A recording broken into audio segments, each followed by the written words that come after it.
Do we have, thank you, perfect.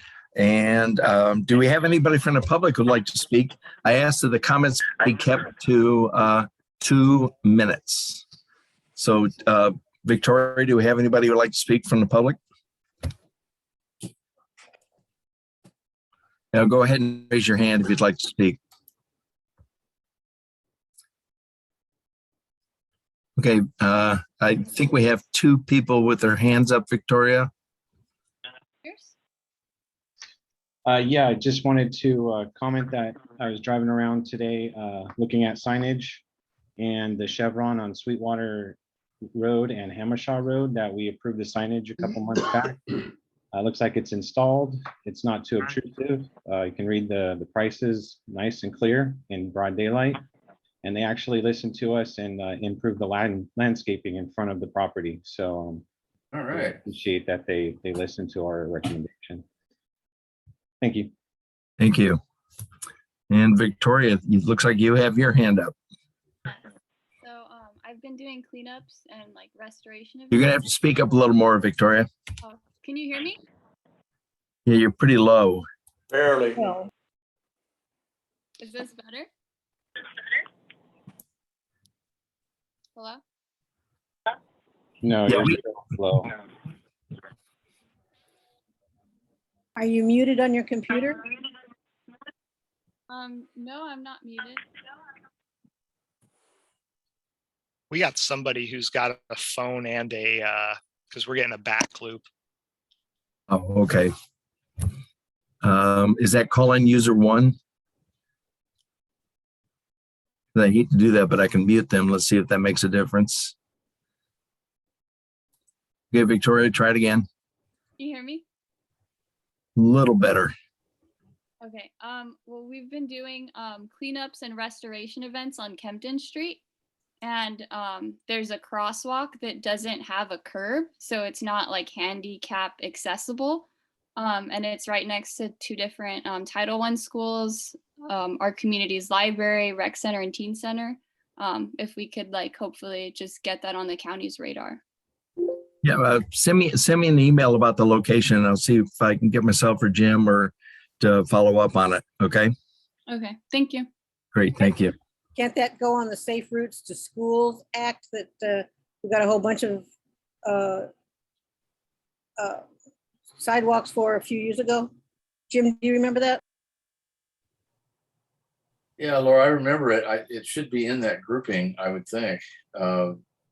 It was one that particularly that doesn't have the access. Okay, thank you. It's right behind STEAM Academy, if that helps.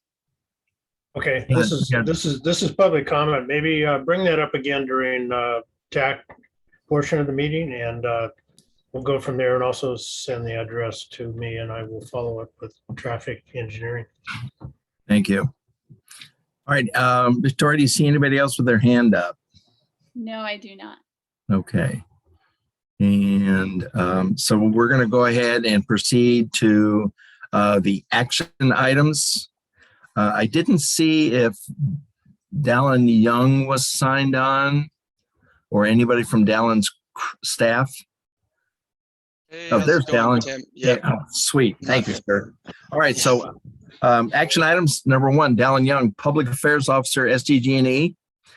Dallin will discuss the Hammershaw Boulevard 69 kilovolt rebuild project. Projects being finalized, and SDG&E wanted the neighboring planning groups to be aware of the extent of the rebuild. And so Dallin, just to protect you, nobody asked him about your power bill, okay? So we're gonna go ahead from there. Okay, so Dallin, let me go ahead and set you up as a co-host so that you can share your screen, and I will stop sharing. Actually, if you can make Kenneth Fidley, I think he's on here. Yeah, He'll be the one that's actually presenting. Ken Fidley. I got him, and I just made him a co-host. So I'm going to stop my share. Ken, you go ahead. Great. Thank you very much. Everybody can hear me all right? You're fine. Fantastic. Thank you. Let me share out my screen here. And let's see. Go ahead and do this here. We'll do a share. There we go. All right. Well, appreciate everybody's attendance tonight and providing us a few minutes to share our update on our Hamashaw substation rebuild. As noted, Dallin Young is online. We also have Rena Roy online. She is the principal engineer for the substation build. My name is Ken Fridley. I'm the senior program manager supporting the project management of this rebuild among about 50 or 60 other folks. So this is a major rebuild project. As an overview, and I apologize for the font changing, Dallin, I had to move over to my other computer for access into Zoom, so the font changed on me. But as a description to the actual project, Hamashaw substation has been around for a number of years. It serves Spring Valley, serves about 16,000 customers. We initiated this project back in September of 2018. And the primary driver on that is that there's a number of components, just like anything else over time, things wear out, they have to be replaced or upgraded. And so there's major components at the substation that are nearing end of life or don't meet our current standards at SDG&E, primarily the steel structures, control shelter, they don't meet the seismic standards. In California, electromechanical relays, circuit breakers that are nearing end of life. So this is just one of several projects in the Wildfire Mitigation Initiative that's working in the high fire threat district. And we're working our way through the county to upgrade the substations, fire harden them, make them safer and more resilient. And so this project has been in design for about 2 years now. It's going to be constructed in 5 phases starting in the next couple months, and then it'll run through the next 3 years, and we're expecting to finish up in December of 2025. Want to give everybody kind of a general neighboring view of our, our neighbors in your community planning district, and then also of the site itself. So this is our main job site right here. Outlined in red is the general work areas. This is Campo Road coming in, entrance, driveway, and then the main substation. The yellow circle describes a radius of about 200 yards from the center of the substation out to where the nearest residents are. And then for the Spring Valley Community Planning Group, a particular notice is this little nub right here that's called out in the edge of the planning district, and then the planning district coming down. So the job site's about 200 yards away. If we look from inside the substation, looking out toward that, that's that neighborhood right up here. So it is pretty far away up on a hill, but it does overlook the substation. And then looking east, there's the other community about 200 yards away up here. So that's the overview of the actual project. And a particular notice, take note of this wall right here, because we'll talk a little bit about what a soldier pile wall is and what we're going to be doing inside the substation. As far as the overall project scope, now this is a full substation rebuild, so we'll work our way through a sequence of items and construction activities to slowly rebuild each section of the substation until when we complete, most of the equipment will have been replaced. Primarily from a site development, what we'll see is we're going to do a little bit of grading on our access road and cut back those walls in the substation to make room for more equipment. We're going to extend the soldier pile wall. That was that wall, just like I called out a little bit ago, along the north and west perimeter fence lines. We are going to install a permavoid and a bioclean stormwater treatment system inside the substation. So any type of water runoff from stormwater that runs off from the substation will actually be captured in this permavoid. It'll go through a bioclean before discharge. So it'll clear out any type of contaminants pre-treatment before it's discharged. We will be widening the main entrance of the access road. It's currently 12 feet wide right now. And from a safety standpoint, we really need a little bit more room in case of any type of safety ingress, egress. We always like to have it a little wider. So we're going to extend that and make it a little wider. Inside the substation, you can see that there's major components that are going to be replaced. Is the control shelter. We're going to add a new transformer, replace the steel, the circuit breakers, a capacitor bank, obviously new physical electronic security around the corners. We are going to install 10 new steel power poles and then remove 8 older wood steel power poles. So that's our fire hardening initiative as well. Steel poles don't burn. So that is the main substation upgrades inside the substation itself. Give you kind of a visual of what it looks like inside the substation right now. So this is that main substation steel rack. that will be rebuilt. It'll be a little beefier steel. It'll definitely be cleaner. From outside looking into the substation from the neighboring property, you probably won't notice much difference, but from the structural itself, it will meet seismic standards. This soldier pile wall right here will be extended along this wall. So this soldier pile will extend down along this edge, and then it will also extend along this edge. So basically we will open up the substation in here, and that will allow us more egress from safety entering and exiting the substation. It also makes room for this new switch gear, which we'll be replacing as well. These old circuit breakers will be removed and replaced with modern circuit breakers. Perimeter fence will remain the same. There will be no changes to the perimeter fence. But if you look at these power poles here inside the substation, these will all be removed, and we will underground the facilities coming out of the new switchgear underneath this fence line. So a lot of this will be cleaned up. These will be a lot of the poles that we'll be removing and then replacing outside the substation, some of the existing, to make way for that new infrastructure. And that'll give you an idea from the height of the truck, the height of that soldier pile wall inside the substation. It won't be visible from outside the substation though. From a general site development layout, the overview. So if we talked about that soldier pile wall, the retaining wall, that is along this edge of the substation. This is facing out toward the Spring Valley Community Planning District over here. And then along that north side, this is Campo Road that runs down along here. And then this bridge here, that profile will be pushed out just slightly to make it a little wider to give us better egress and safety in and out of the substation. From a construction plan, we do want to be good neighbors as much as possible in a construction zone. So this will be performed in 5 phases. The phases are targeted for completion prior to the high load months. So June through November, our plan is to roll back construction as much as possible to not cause any overloading of the substation or happen to take outages during the high summer months. So you'll see that construction activity will slow down a little bit during the summer months and then pick up in the off months. We don't expect any customer outages. We're working around that. The work will be performed during normal hours, and that normal hours will typically start about 7 a.m. and the crews will typically start rolling off around 3 p.m. Although there may be some staff work required just to keep our pretty aggressive schedule, especially during the off season. So we'll try and minimize that, but there could be. And our primary construction noise will be during phases 1 and 2 coming up in the next year or so. And that's as we extend out that soldier pile wall, the retaining walls, widen the bridge. And then after that, there'll be that normal construction noise that'll go way down from there. As far as our environmental and field safety, so field safety monitors will be on site every day. Environmental monitors will be on site every day. We perform safety tailgates every morning. Environmentally sensitive areas have been marked and they will be monitored by environmental monitors. And then the impacted areas, we've already collected seeds in those inside the substation, outside the substation. And so as we're done with construction, any minor areas that might have had to been cut back for access will be replanted and restored.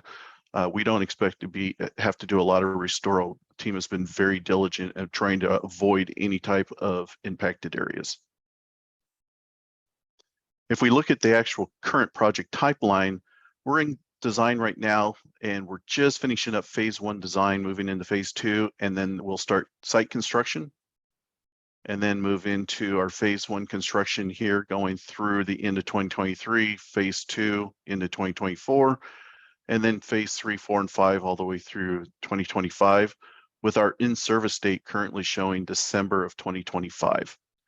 And then after that, it's mostly cleanup, minor site details, remediation, things like that into the beginning of 2026.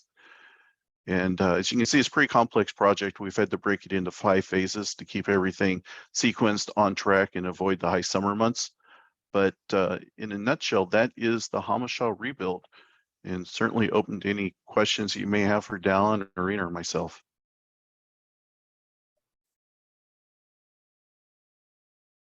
Thanks a lot, Ken, for that. That was great. So Victoria, can you watch for me and let speakers come on with the group first? Absolutely. Jim Cousteau.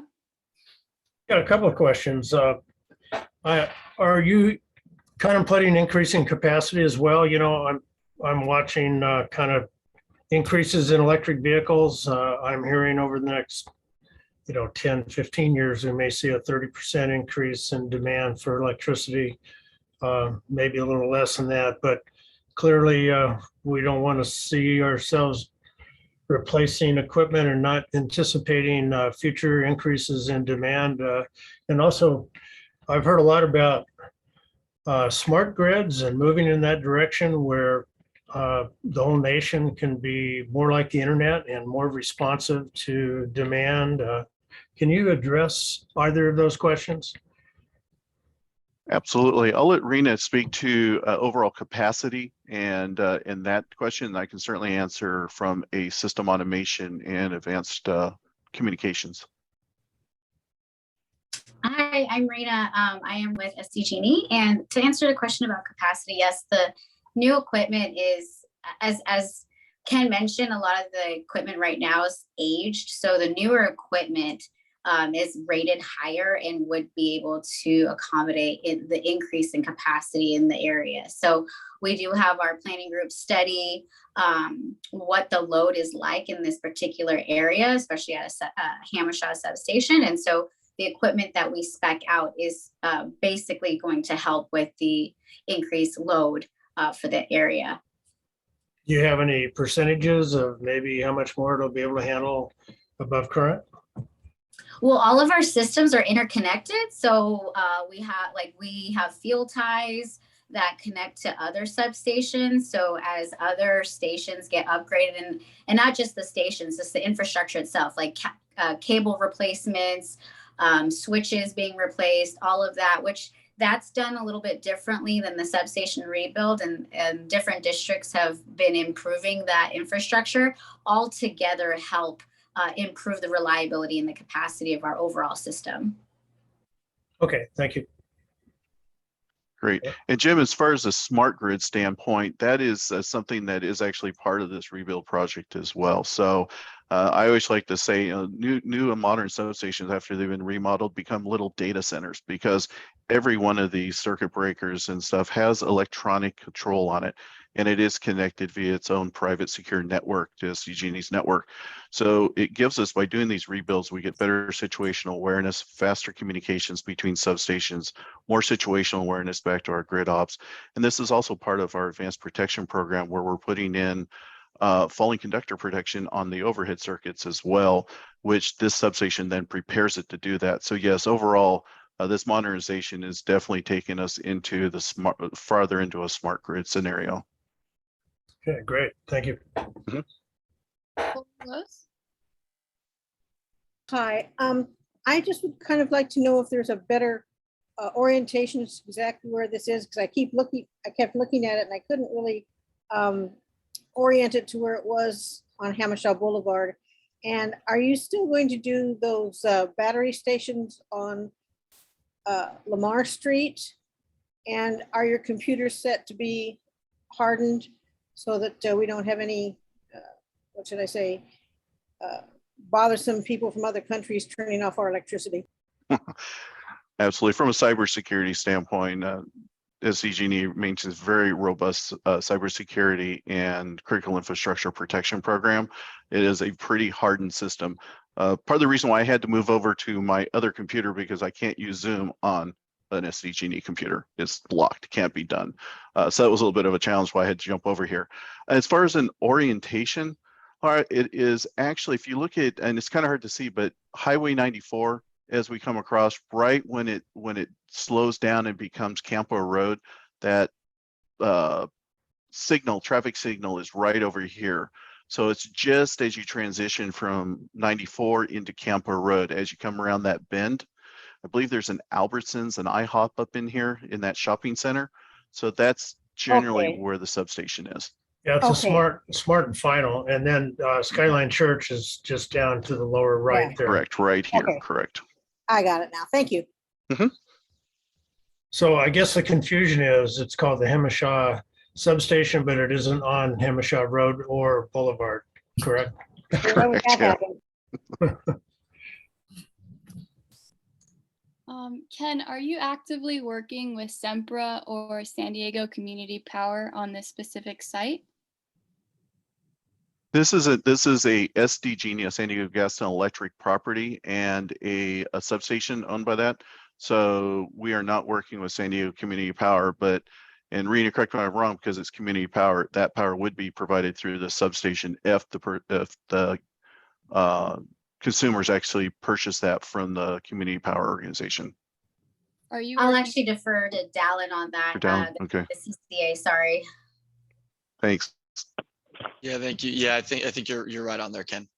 Okay. Yeah, well, Spring Valley isn't. I mean, they're in the unincorporated areas of the county, and SDCP will not be providing that power to folks until I believe next year or later next year. So right now, I think the power is still coming from SDG&E and delivered through SDG&E infrastructure.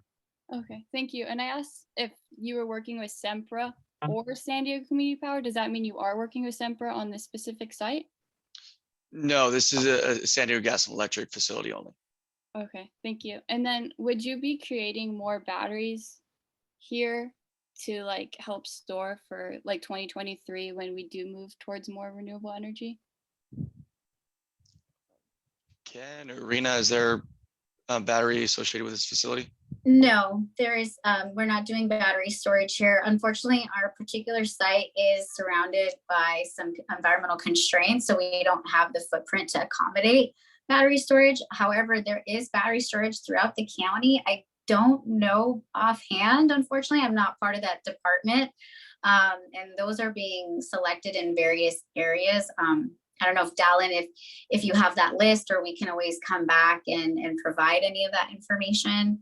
But I do want to mention that our system is integrated. We do have ties to other resources throughout our county, and that's to help and maintain that reliable energy to all the customers. Okay, thank you. Bob? Yes. How old is the current equipment, and what's the new life cycle on the new equipment? The existing equipment has aged about like 40, 50 years. It varies depending on whether it's a circuit breaker or transformer. We don't fully load all of our transformers, for instance, to help, lengthen the life cycle of that equipment. The new equipment is pretty state of the art right now, and it's also compact and is capable of supplying more capacity to the customers. So it's something that we've implemented in various parts of SDG&E's territory and has served very well. Like a lot of the equipment that we're installing here, we installed like in the coastal region and the northern region, and the life cycle on those are 50 to 60 years. Thank you. Chris? Yeah, when I was doing the point in time count, I was assigned to that area and noticed a couple encampments really close to the station. Do you guys experience any break-ins or vandalism from the homeless at that station? We have not. We do have, as Ken mentioned, we do have security monitors and systems within the substation. So in the case that there is a break-in, we get an immediate alarm to help deter transients or anybody from breaking in. And then we have one of our security personnel and our electric troubleshooters that report immediate on site to make sure nothing has been damaged or vandalized. We have noticed that in the area, and once construction commences, that might be a deterrent for that, but a lot of that we won't be able to know until we start construction in the August timeframe. Okay. And then another request, I'm not sure if you can take back to the higher ups, but it would be really nice to have an email contact for SDG&E that residents can report problems with power poles on the street that don't pertain to their individual property. I know there's a phone number, but it doesn't seem like stuff's really tracked. It would just be more helpful if we had an email that we could show history of being contacted for certain issues. Thank you. Yeah, Chris, happy to provide my information on that. I'll go ahead and drop my phone number and my email in there. So if anybody has any issues in the area, they can go ahead and give me a call or email, and I can get in touch with the right teams. Thank you. Is there anyone else from the board? Looks like Mr. Kusto has his hand up. Okay, Mr. Kusto, you're muted. Let me unmute myself. I think I heard at the beginning of your presentation, somewhere in the neighborhood of 16 some thousand customers being served by this substation. Is that ballpark accurate? It was 12. Okay, and so what's the, do you have a total cost and what this project's going to cost to rebuild?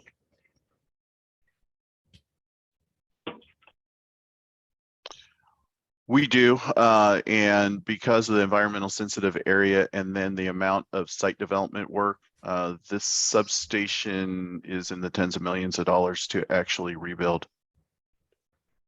Okay, tens of millions, you said? Correct. Okay, so that's 10 to 20 would be a ballpark? No, actually, it's a little bit north of that. It's about 40 to 50 at this point. Okay, 40 to 50 million. And the saving grace, of course, is the fact that that cost will be spread out over some period of time.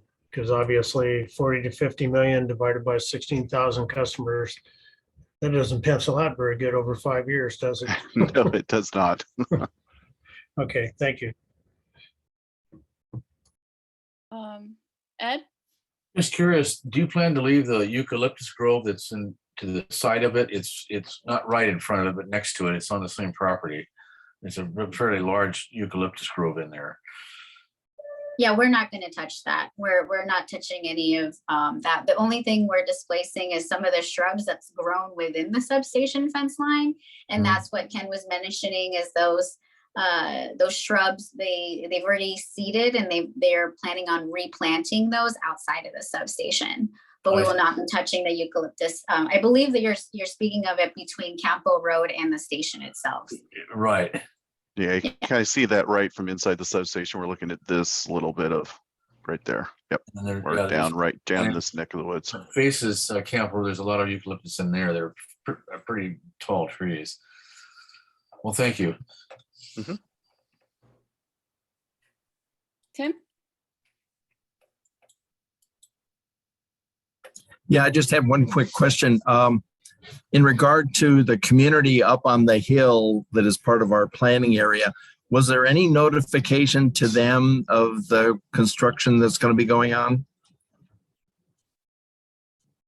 Dallin and I actually discussed that, and Dallin, I think have we sent out notification or will be up here? We talked a little bit about that, but I don't think we came to a determination if and when that is going to be sent out.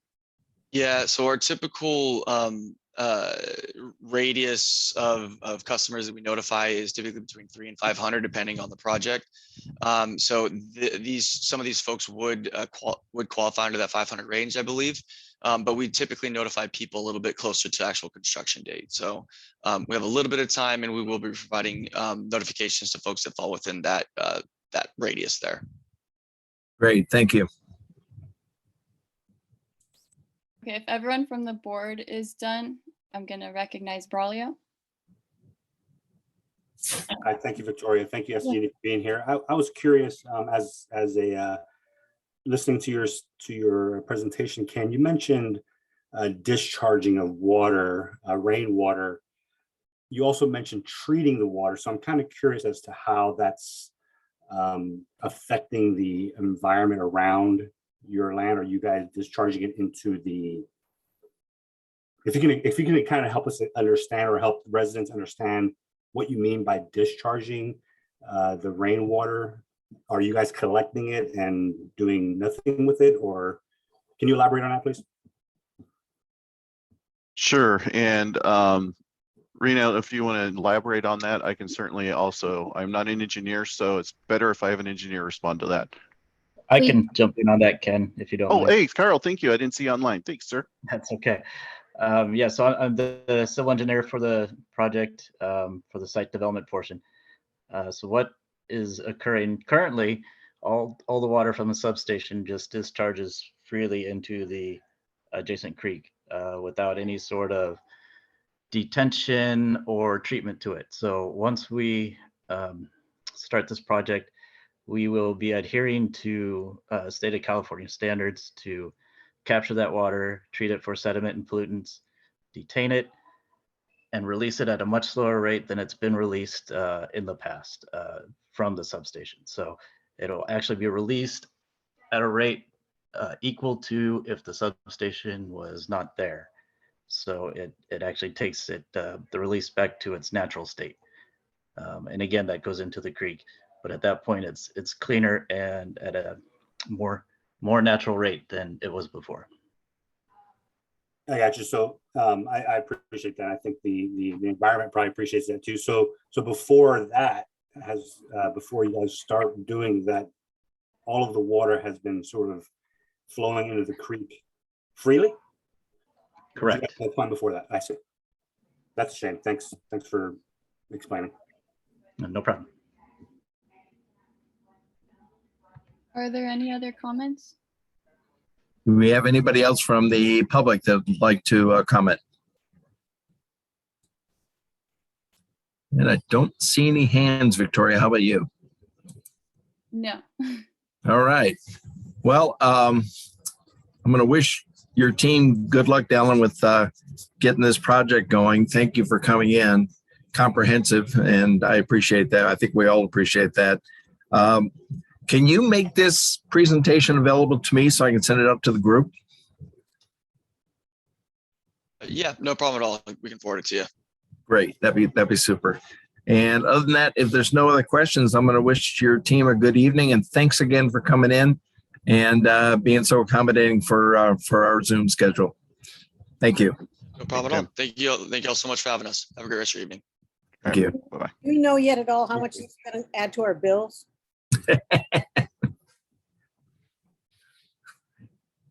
I think I think they took off on you, Laura.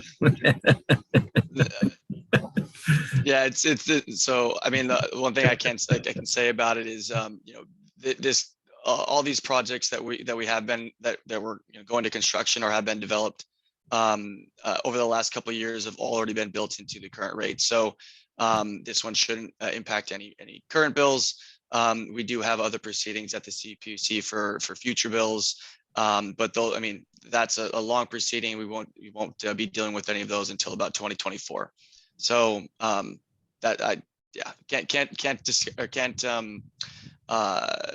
I don't know how it's going to impact everybody's bills on a cent by cent basis, month by month. But we do have general rate proceedings, which all occur on a long-term basis. All right. Thanks again. Okay, we're going to move on to the second action item. This is a pre-intake interview. This is 8725 Broadway. It's kind of like some Campo Road, some Broadway. APN is 499-250-4400. This is that commercial strip mall. Kind of starts just on the side of the IHOP and goes all the way down to Viking Liquor. I think there's 9 sets of signs there. Presenter is Mr. Robles. And proponents are Ed Unan, the sign designer, and Mark Raymer, the property manager.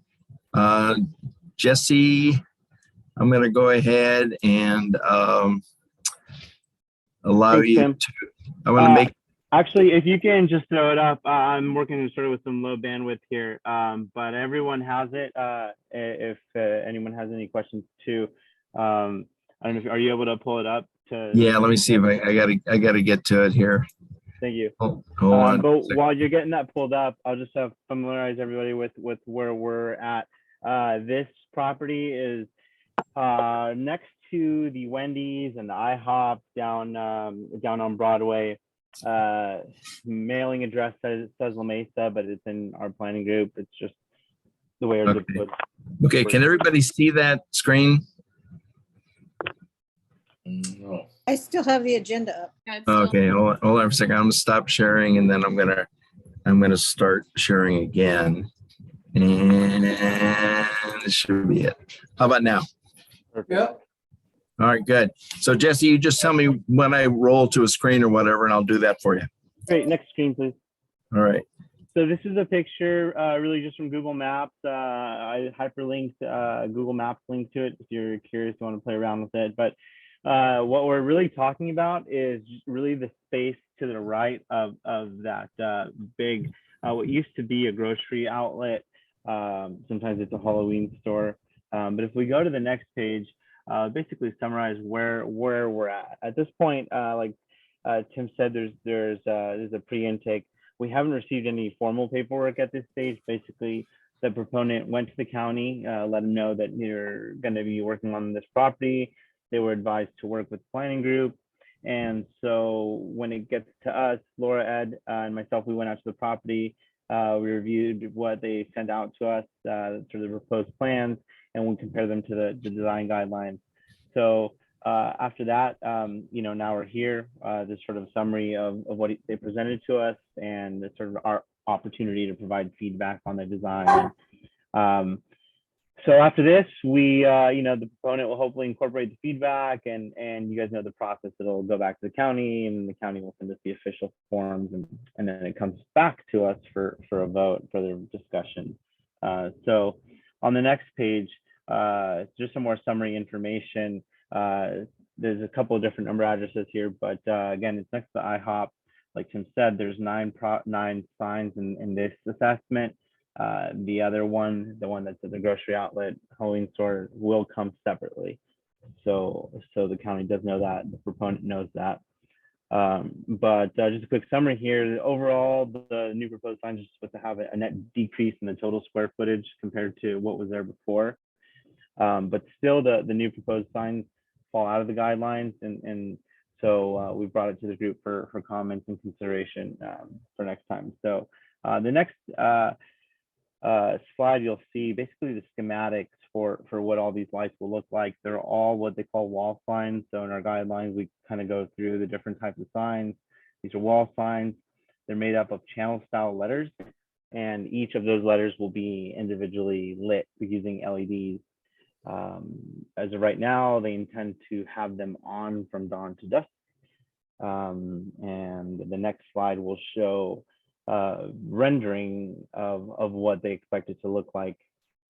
So before we dive into it, you can kind of see the 9 signs here. And I'd just like to point out for future reference here, if you go all the way to the right, the Viking Liquor, there's that space between Calvin's Cut and the liquor store. There's like a water machine. Just point that out for some of the slides in the future, because it does come up. So again, that's the proposed slide. The next slide has a screenshot of our design guidelines, and I just sort of highlighted the parts that I think are relevant to this. Basically, none of these frontages are over 100 feet. So for this, for frontages up to 100 feet, they should be limited to 1-to-1 up to 65 square feet. So we'll start going through some of these signs. The next slide is our first sign, which is the coin laundry. So you can see here, there's they spell out the frontage of what the building is, which is 31 feet. So that's proposed 39.62 square feet. So I figure we'll just kind of go through these and kind of get an idea of what they are, and we dive into some of the numbers on the next few slides. But again, this is if we're going just remembering a 1-to-1, this one's over by a little bit, by some 8 feet. Again, play lounge. There's a hair. Some of you guys were asking what this is. This is a hair and like nail salon next to another nail and spa. There's barbecue place. So you can see some of these are above, some of these are below the 1-to-1. The next up is the taco shop, which I'll point out here. This is one of this, I think this is the only, I know this is the only sign that was presented to us that was a little confusing, because the Mexican and American portion, the way it kind of looks in the picture would suggest that it's a box, but they're going to be channel letters. So it won't be channel letter taco shop and a block that says Mexican and American underneath. Those will be channel letters. So The next one is Calvin's Cut. Actually, no, it's Manny's Cocktail. So you can see here, 1-to-1, they're 10 square feet over what their frontage is. The next one is Viking Liquor, and as you can see here, they're right on the money. It was at 50 square feet per 50 square footage of linear footage of frontage. So the next slide is sort of juxtaposition of what the property looked like before they started doing any work on it. This is before the current construction, and then the image underneath, the orange line, shows what it's going to look like once it's completed. And Jesse, So, when we yeah. look at this also, the back properties, you'll notice is going to be all the same. Before it was quite a bit, somewhat lower, but it was not consistent. And so the same color will be used throughout, backing it up as well. The other thing that we mentioned to them is particularly the barbecue place, and one other one in there has an awful lot of signs plastered in the windows. And we mentioned that they need to go. Yes. Also, talking with the property management and the sign company, it sounds like the Viking Liquor will be spread out so that that dead space in between Calvin's Cut, the barber shop, and the liquor store isn't just like empty space. So Ed and Laura, I don't know if you guys want to jump in anytime here, but we sort of had a question about this particular space because the frontage of the liquor store is what they said, but then there's this water machine that's operated outside of it, and that's operated by the liquor store. But we didn't know if we're supposed to count that as frontage or it's not really inside the store, and it only goes in maybe like 5 feet. It's just like a little cutout in the building for the machine. So just aesthetically, I think they're gonna layer those out so that it's not Viking on top of liquors. It'll be Viking Liquor running together. So yeah, sorry, this is Ed. So yeah, so in order to cover that space, we can put the logo Viking Liquor on one line. And that's just an aesthetics thing, trying to level out what the building looks like in the layout. The next slide is just a little table of basically looking at each of the businesses. The proponent told us that all the prior signs, with the exception of Viking Liquor, were 36 square feet. We couldn't verify that because it looks like the first 4 businesses have signs of similar size, and then IQ Barbecue and then the taco shop and Manny's, they all have different size signs, but we'll just go with an average of like 36 square feet for all those signs except Viking Liquor. And then next to that, we put what they're proposing and then the difference. So if the column's in red, then it's bigger than what was there before. If it's in green, it means it was smaller than what was there before. Of course, the 4th column is the frontage, and then the variance in square feet. How many more square feet are they asking for? So without going in line by line, basically on the whole property, if we use the frontage that they gave us and that we're using for the businesses, not including for those dead spaces like where the water machine is, they're asking for roughly 25% more signage than they're allowed or than the guidelines would suggest. So Yes, Jesse, yes, ma'am. I'm kind of loath to take people's word for what they say it used to be. And it's not that these guys weren't very nice. They were very nice gentlemen out there, both Ed and the property manager. But I think we really ought to stick with the actual width of the buildings and go by what they're allowed. But that's my opinion, one person's. No, that's a great point, and thanks for pointing that out, which is why I put this little asterisk there, is that those prior values are according to what the proponent told us, and the only thing that like you said, I think we have to lean on the facts here, and we have the frontage and we have their proposed signage, and from that we can draw a variance. And so, for example, the coin laundry is almost 28% bigger than it is allowed by the guidelines, right? The fast food is 47% bigger. So I kind of try to lay them out so you guys can kind of see that some of these fluctuate. But then I put that underneath the picture so you can sort of see the context, if you will, what it looks like on the building. Jesse, I did notice that the taco shop did change the lettering to, so that it wasn't so much white coming out at the bottom, under taco shop. That was white with green, and now it's green with white, and I think that's a lot better. And they also changed the, wasn't the laundromat sign? Which one was it? Oh, the nails and spas. They changed that up because the little white part was on the side, so now it's at the top. So I don't know if they refigured that square footage. I spoke with Ed and Mark today. Do you guys want to speak to that? Which one? The sleigh lounge? Nails and spa. Nails and spa. Nails and spa, yeah. Nails and spa. Yeah, actually, they do. Yeah. This is the interesting one. Yeah, because you're supposed to take, and in the picture that they provided, they broke out how they calculated it. So yes, the logo gets 1.5 square feet, and then the nails and spa part of it is 1.83, and then if you combine them all, it's 3.3 by 9. So they don't get to do that, Jesse. You have to. I thought that was what they were supposed to do. No, then you make the rectangle go all the way up to the sign that says specific and go across there and go down. You're increasing the size of the rectangle. It's a rectangular feature. I know we've divided this apart. Yeah. Let's see what the numbers come out to. What the difference. Sorry. So what about if we put the logo Pacific next to nails and spa? So we'll make it. Yeah, I mean so we'll make it 1.83, which is 1.83 times 10. So we'll have 18 square feet. Okay.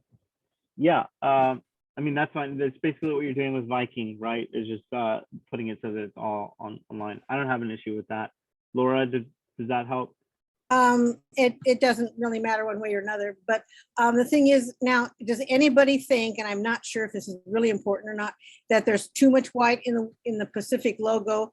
Should it be changed to blue background, white letters? It doesn't really matter to me. I'm just mentioning it as a dark skies issue. Yeah, that's a good point. I don't want to jump in before anybody, but I did ask the guys that are going to be running the place, and they said that dusk to dawn is when they'll be on. So everything should be off by the evening, by nighttime. Will they be off at night? That is my understanding. Mark, would you be able to confirm that for us? Mark on the line? Or Ed?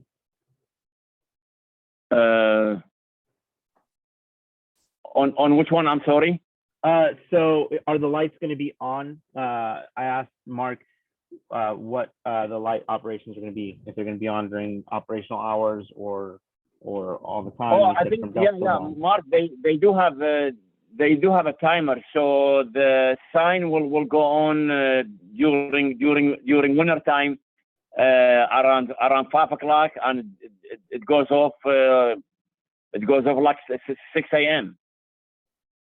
So it's on all night. That's on all night then. Okay, that I didn't know. That's a whole different story. I mean, we're either gonna put a timer or a photo cell. It is pointing at a freeway too. I mean, it's not like residentials are looking at the property, and I don't think. There is an apartment complex next to the property on the Viking liquor side, but there are very few windows that are facing that side, and it faces the wall. But you're right, Chris. It's it is facing a freeway. It's all Section 8 housing there, so they probably have quite a bit of turnover. I'm not really sure. But then again, here on the IQ barbecue, there's a white sign with red in front. So I don't know if that's enough to to raise the lighting too much. Ed, correct I me mean, if I I'm think- wrong. All these are going to be channel lit, right? Like so there won't be that white background. It's just going to be that the shape of that flame, the IQ, and all that will be its own standalone. I don't think so. I think No, it's- no. As far as the IQ barbecue, yeah, it will be a white box with red graphic. But I can do the opposite. I can do the background will be red and the graphic will be white.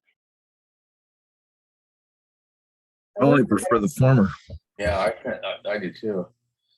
Do you think that the red right now on those two little signs on the side, that the red is more than the white right now? Do you want to just change them out? Or switch them to red background to white? Yeah, I can switch it. I can make it red. I mean, the background will be red and the graphic will be white. So it shouldn't be too bright. And also, I can put a diffuser behind the face, so it won't be that bright at night. That sounds better. Also, these are all LEDs, right? So everybody knows. They're all LED. Yeah, they're very low voltage LED.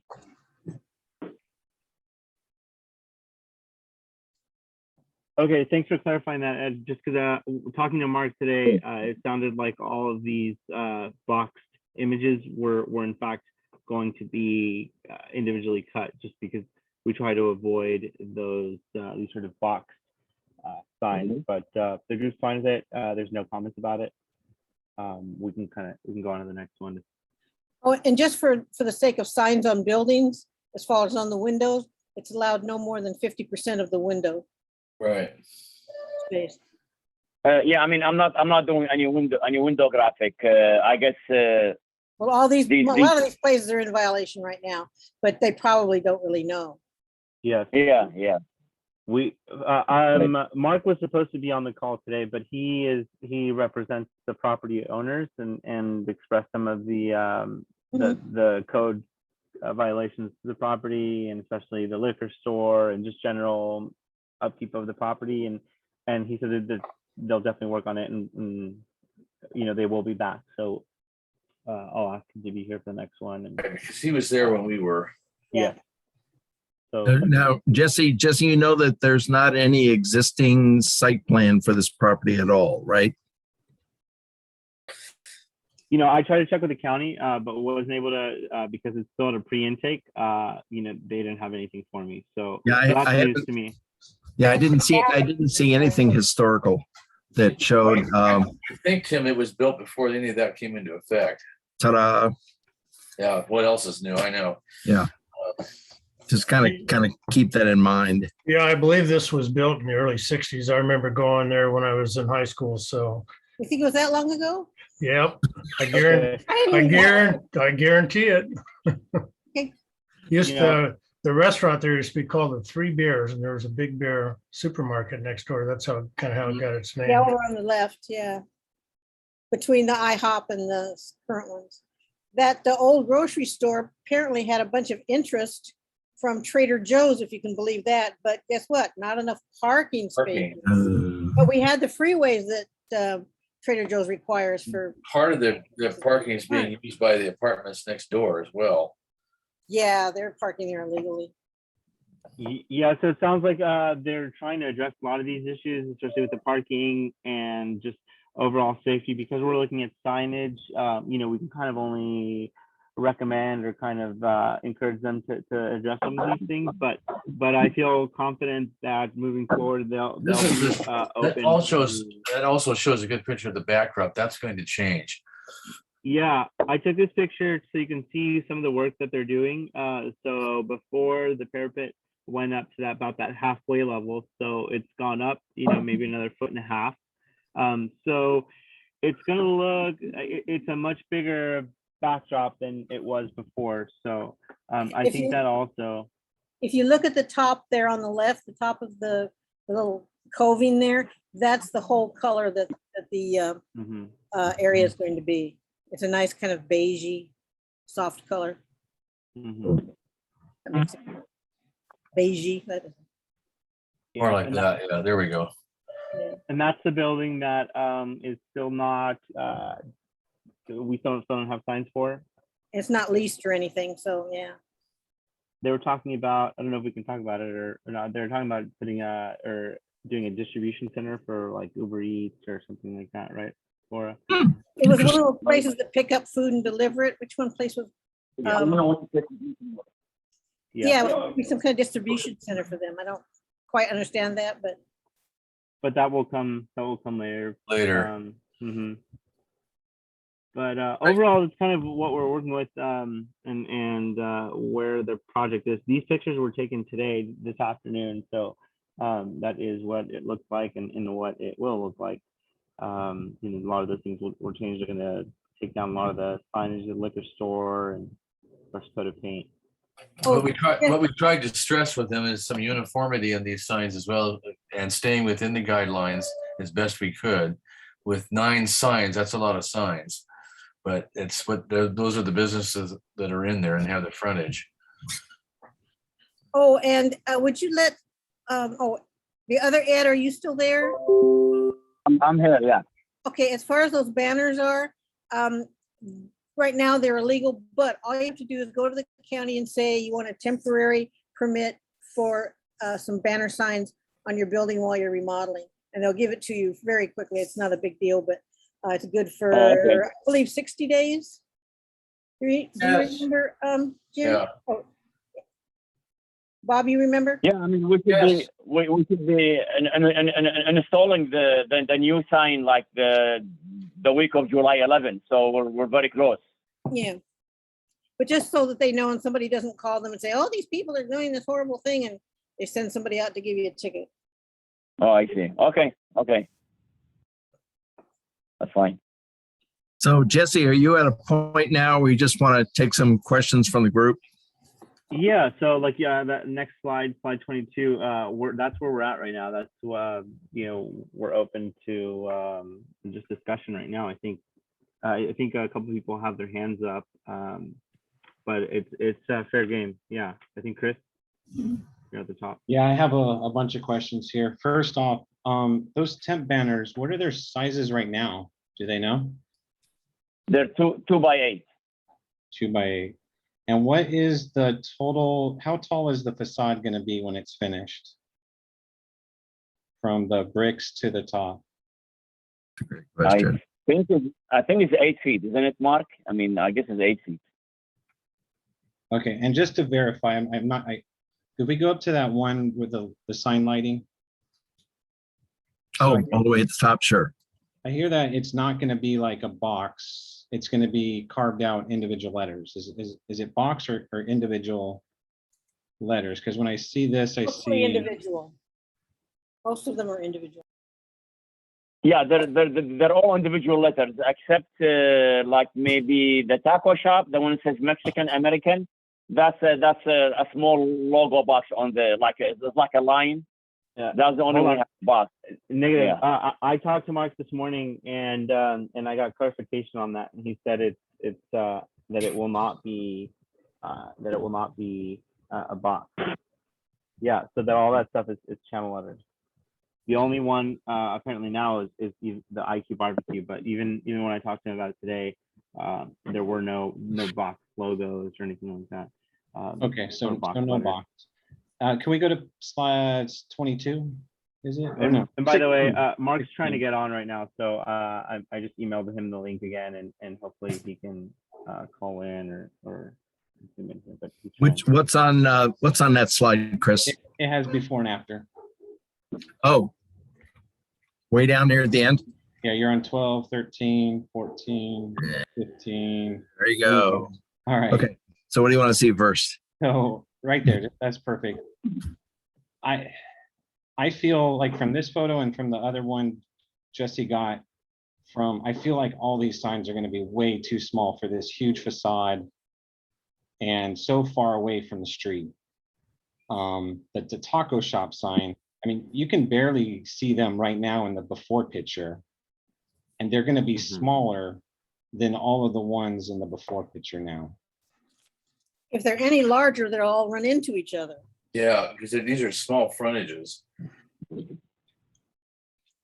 I've seen like 17 is the smallest frontage, right? 17 feet Correct. with like a And they're using a 16-foot sign. 16. There's the 17 square feet or 17 feet frontage is using is proposing a 16 square foot sign. I'm seeing like 11, 14. Well, that's for That's the difference. The proposed column. yeah. I don't know. I feel like they need a bump in the allowed. I know the county offers 1.5. Mm-hmm. And like I said, the distance from the street, and just they're going to be really tiny sitting on that huge facade. So that's my opinion. So you want them to all run together and be another light in the neighborhood? Because that's what we've been working so hard to avoid and have this kind of thing end, is to stop having all these large signs. I don't think necessarily. I mean, they'll run all together. The coin laundry is a little over to the right, and I don't know. It's Hey, Chris, I think Mark is on the line now, so maybe we can start off with your last question first, which was the signage, the actual size of it. You're saying that you think the proposed square signage will be still too small. yeah. I mean, the way the before picture, if those sizes were correct, if they were like, it would look still okay with the huge facade spaced out a little bit more. I don't think they'll be running completely into each other, but you'll be able to read them from the street. If they're smaller than the signs in the before picture, you're going to be squinting or not even paying attention to any of them, especially the size of the top sign is really small. Being under. Yeah, because this is Ed. I mean, like for example, I understand your point. Like for example, the Pacific Melon spot. If I take the logo and put it on the left of Nail, then it will kind of be very close to Sleigh Lounge. Mm-hmm. Yeah. Yeah. So that's why I put the logo on top. Yeah. This is just my opinion. I don't know what the rest of the group Well, I thinks. understand. Yeah. Yeah. That's what I'm putting out there. And I'll leave it at that. Thank you. Thank you. Yeah, this is Mark. Can you hear me now, Jesse? Yes, loud and clear. Thanks, Mark. Okay, yeah, I've been hearing you guys. I called back in, so you can hear me now. I just wanted to recap a couple things from what I've been hearing. On the facade now, the height's actually 8.5 feet, and the overall length from Coin Laundry down to Viking Liquor is 212 feet. So basically, the new facade is about 1,650 feet, and we're proposing to put 280 square feet of signage on that 1,600 square feet of facade. And then as far as I know, Laura, your concern was about the signs running together. The total length of all the signs is about 110 feet, and the length of the whole facade is 212 feet. I didn't know if that helped clarify anything. Well, that was if they made them larger, not at this time. I don't have a problem. Except for that Sling Lounge, it seems to be such a thin portion of the building that it's really close to both of them. But that's how it is. Yeah.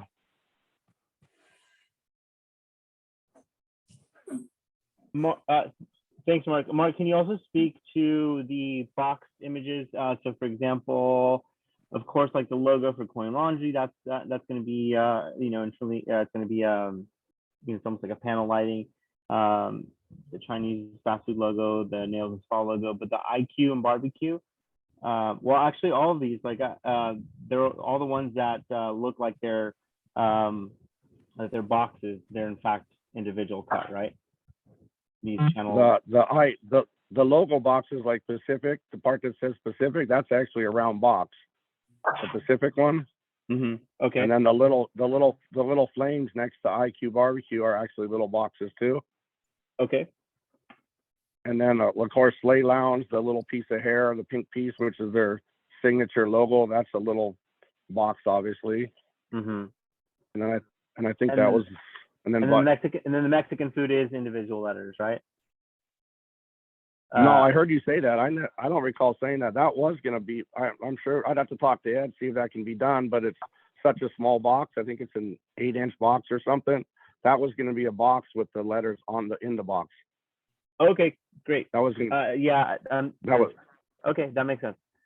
I know we've had a lot of phone calls between the past few days here. So, okay, my apologies here. So we've got some clarification on those boxes. It doesn't change the measurements or anything. So it's just a preference if the group is okay with it, or if there's any other comments on that. I see we have more hands up too, so you can start going down the list. Chris, was there anything else? Just a comment to say, maybe we just stack more instead of running them all together in one line, because you do have 8.5 feet to cover. So, but that's it. Thank you. That's a great idea. Yeah. Okay. Jim Cousteau. Yeah, thanks. I agree with Chris. I drove by there and briefly looked at it today on my way back from the airport. And boy, it's already looking, I was looking from the freeway. I didn't go down Broadway and stare at it, but from the freeway, it looks like a much more upgraded, modern strip mall. Well, it's for you? Yeah. The whole paper? Can you mute Ed real quick? What about me? Hey, let's mute any conversations on the side, please. I'll just wait. I'm unable to mute them. Yeah, whoever's a moderator, or Tim or Victoria. Yeah, I'm just trying to decide who it is. 654 6119. Got it. Okay, go ahead. Sorry, Jim. Go ahead, Jim. Sorry. Okay. Hey, that's all right. It's the way these online forums are, But as I drove by today, I mean, the changes are really going to modernize this shopping center. It already looks a ton better than the old 60s style of scalloping. And, in the past, the signs extended up above the parapet. I mean, it was really kind of ugly. And I agree with Chris. I would support going a little bit larger on these signs, and rather than trying to make the sign look smaller by extent, like on the Pacific one, where there was a conversation about putting a box around the whole thing.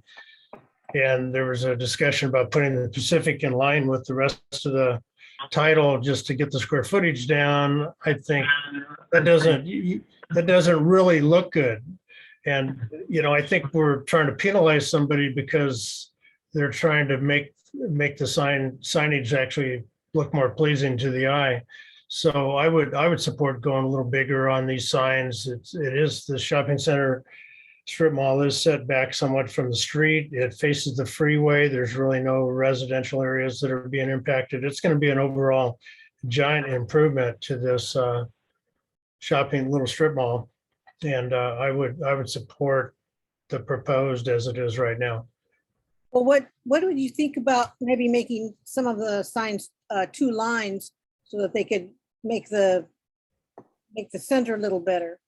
They would be a little taller, but they wouldn't be as wide, which is what the wideness seems to be what kind of makes them start to run together. So if they had, say, like nails, one line, yeah, like that one, the IQ barbecue, like the taco shop did, but to have 2 lines instead of just one long line.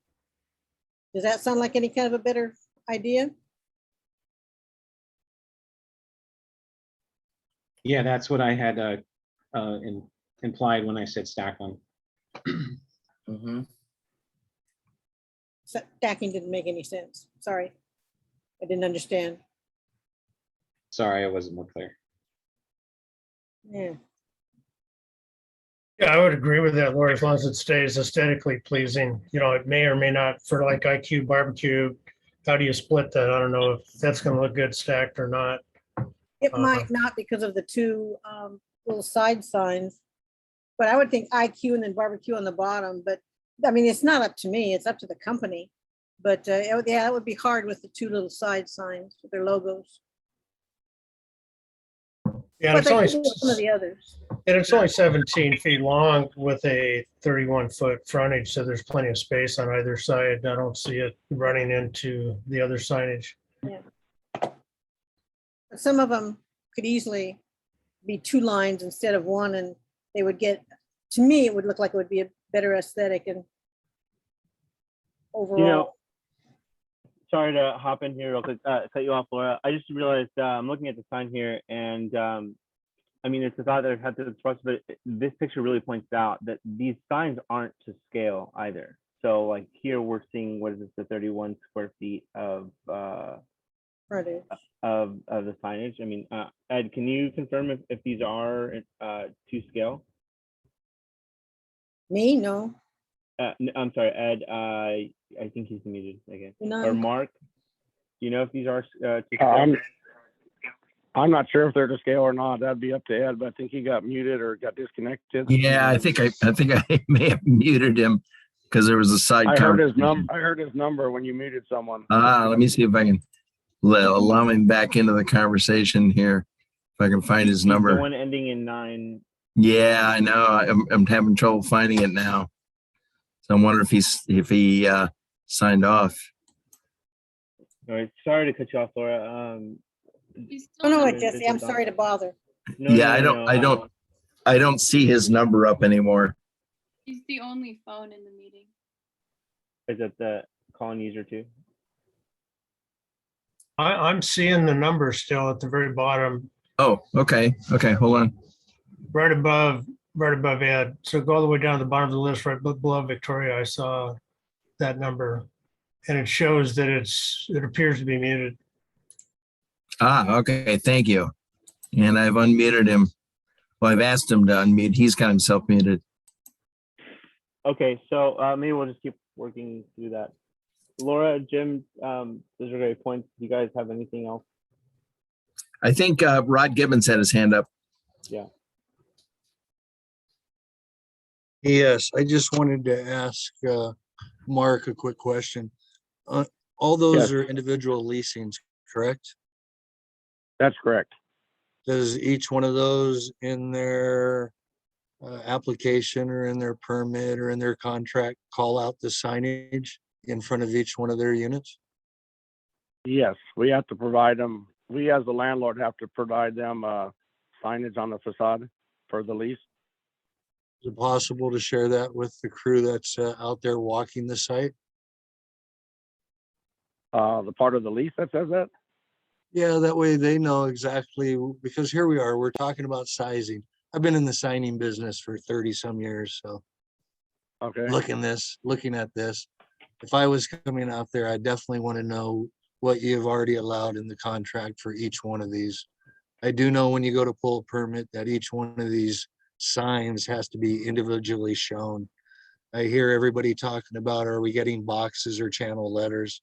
Once again, I would like to see a drawing for each one of these signs. That way our group understands what a channel letter versus a box sign truly looks like.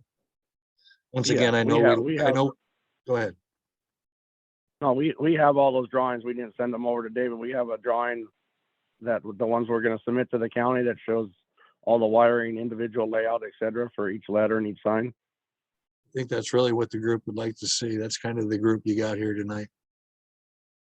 Okay. Yeah, so, Rod, that's a good. Yeah, and Mark, that's kind of what I was trying to get those schematics today is because this is at a pre-intake, a lot of that stuff didn't come all at once, right? So no, let's see it on the next rep then. Absolutely. So when it comes back, Ed, hopefully you're unmuted, but we definitely need, like I said, the schematic, and we need the actual heights and what a standard, I guess, sign package looks like. Yeah, exactly. I think it gives the group a better idea of exactly what we're looking at instead of, I mean, it's great. Of course, I agree with everybody. I drive by this daily. It's definitely an upgrade. Once again, I've just pulled a lot of permits and the signs, so I know what you need to get approved, and I think the group would like to see that. Thank you, sir. Okay, no problem. Great feedback. Thanks, Rod. There's a call-in user that has been raising and lowering his hand. I don't know. You have to *9 to unmute yourself. Thanks, Jesse. Until then, Scott Harris, I think you're next. Yeah, a couple of questions. As far as the scale, it does look like it's out of scale. If we look at this barbecue thing in front of us, from top to bottom, we've got like 8.5 feet. And to me, that looks like a sign that's about 3 foot tall. Just on my eye. And then listening to what Jim and Chris were saying, I agree. I think the barbecue sign I think is wonderful. But then when we look at the other signs, the barbecue is like 2 foot tall, and then the other signs are 17, 18 inches, and so they're losing about 5 inches on the height of the sign. And so, yeah, go back to the taco. Yeah, that's oh well, that's about 2.5 foot. So maybe that's getting better, but it still looks kind of small, doesn't it? But the other ones, I thought the other ones were fine. It was just that they were 16, 17 inches, as I recall. Well, that's 5 foot. Maybe I was looking at the other ones. The Let me go to the table here. To one line. And while we're getting this queued up, this property is entitled to a monument sign, one of those giant 30-foot signs because of their proximity to the freeway. So I've got a couple more questions if I could finish. I'm sorry. And then the other thing I wanted to mention was I don't think that we should take the entire length of the frontage and then divide that using the total width of the sign. I think we need to take each store frontage and figure that out and find out what each store frontage is allowed to have as their sign total. You understand what I'm saying? We did that. That is being done, Scott. Okay. In fact, on that table, those numbers are being calculated with the individual businesses frontage. Yeah, perfect. Because one of the fellows, when he was talking, he was giving us the entire length of the wall and then the length of the signs, and I don't think that's the way we should calculate it. But it sounds like that's not what's being done. Okay, I did catch Jesse, on. I'm all done. Yeah. No, thanks for pointing that out, Scott. I did pick up on that, and that seems to suggest that is the linear footage, and that is what you're seeing. So you're right. Thank you for that, Chris. When they were saying something's happening on July 11th, they're installing the signs. What did that mean? No, I meant like on the week of July 11, we're gonna start installing the signs. I mean, it could be on the 17 or 18, something like that. You're going to start installing them on the 11th? Is that what you said? I mean, as soon as we get the permit from the city, I'm in the county. I guess when I go to the county, I'm gonna submit it. Then the county gonna send a copy to you, and we'll go from there, right? Okay. I just like how much time it takes to make the signs and stuff. I just thought July 11th is pretty aggressive, going that it does have to us. I do have a very, very good crew, so we work very fast. Gotcha. And so my proposal was just to allow them to go up to 1.5 per linear foot, and I don't know how the rest of the group feels about that. But. Yeah, I mean that's what the layout based on 1.5. I mean, if we could consider 2, that would be great. Well, perhaps we just don't even need to see signs at all then. Well, there's a point here. We tried to keep within the sign guidelines too, and I recognize there should be some flexibility there, but we've really been working hard to try to keep it within that. You may have side guidelines for a reason, and if you keep ignoring them, then you're getting kind of a problem there too. I thought we're trying to readdress them right now with. You're right, we are. So I don't think there was a proposal to make them larger everywhere. No. And I just want to point out before we run away from it, is Ed, if you're putting up these signs in a couple weeks before it comes back to us, like, you're not walking away today with any guarantee on. Oh yeah, I understand. Hey, Of course, yeah, I understand. Sorry, I keep being muted. No, you're good, Jesse. Okay. So my point is, when you there was no guarantee today, right? So today you're just collecting feedback, and then when you get that all completed and you incorporate that feedback, hopefully, right?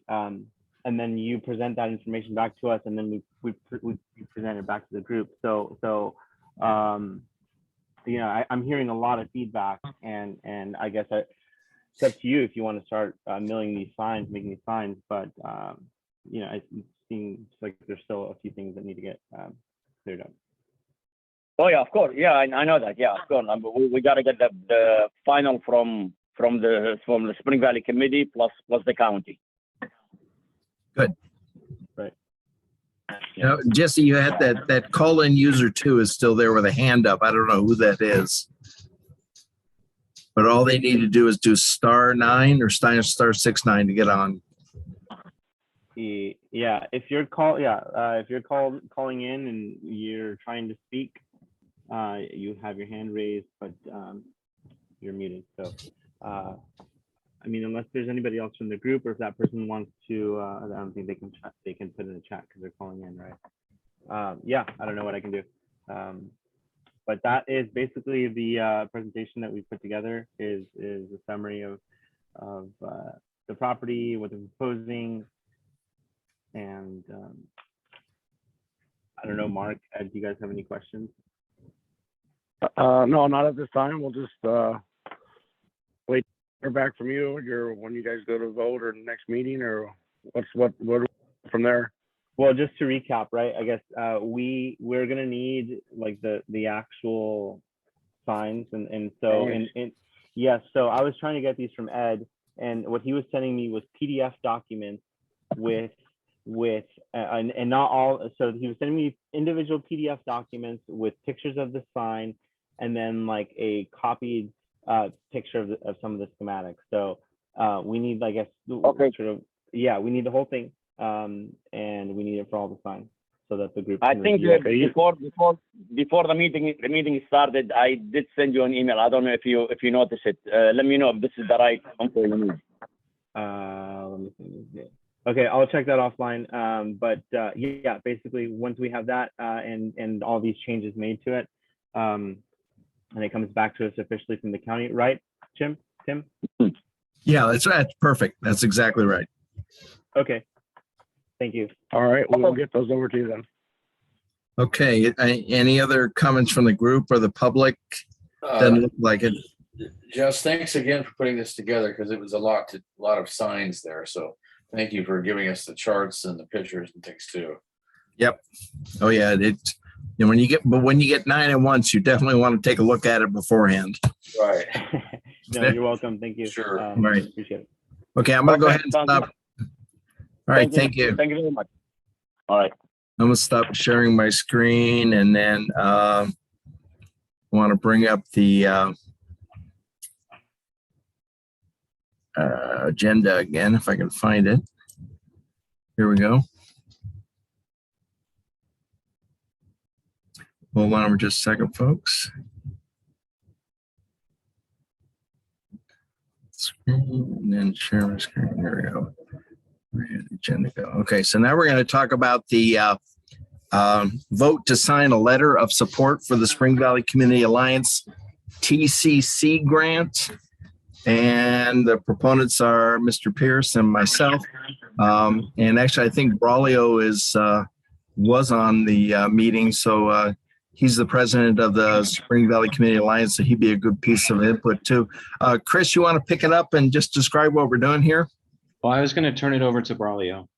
Oh, okay. You want to pull up the letter? I know you emailed it to everybody. Yeah, let me bring the letter up so that I can share it with everybody. Braulio, if you want to go ahead and give us an overview. Okay, sure. I appreciate it. What I'm really looking for is the support of this particular group, the Spring Valley Community Planning Group. We were approached by the San Diego County District 1 and District 4 to help implement big changes for Spring Valley, and by way of sort of creating an outreach program to bring Spring Valley residents, Spring Valley businesses, nonprofit organizations together to come up with what does Spring Valley need. And so the county is reached out to us, like I said, specifically for the outreach section of the planning grants. So we're really just looking for the approval and the knowing that what we've done for Spring Valley so far, we have Spring Valley's best interests to move forward, and are looking for your blessing, so to speak, to move forward with this approval letter. Thank you. Yeah, we're not really part of the approval process. We're just making a recommendation to the council that does the grants, right? Yes, that's correct. Yes, you're just sort of supporting us and saying, hey, as a community planning group, we support Spring Valley Community Alliance moving forward with this particular grant. Now kind of dumb it down for me a little bit. What does the money do? What does the money do for Spring Valley? At this point, what we're doing is just planning. It's a planning grant. So if you can think of like how the process it's going to take to, if we want to add a tree canopy, what does it take to add a tree canopy, right? We have to find street assessments, and we have to figure out what it's going to do to the community. So that's kind of the essence of where the money's going. Bike audits, we're bringing in Bikes de Pueblo is one of our partners as a nonprofit organization. They're a partner with us. They're going to do a bike audit, and in order for them to do a bike audit, it's going to sort of take some of their time and some of their resources. So they're looking to get a little bit of that grant money as well to create what is best for Spring Valley around bike safety and transportation.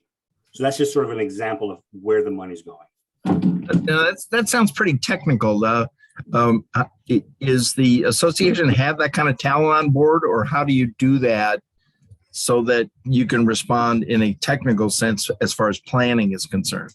Well, that's a great point, Tim. We don't do that part, right? We're going to bring in consultants for those specific tasks. We're basically the outreach component.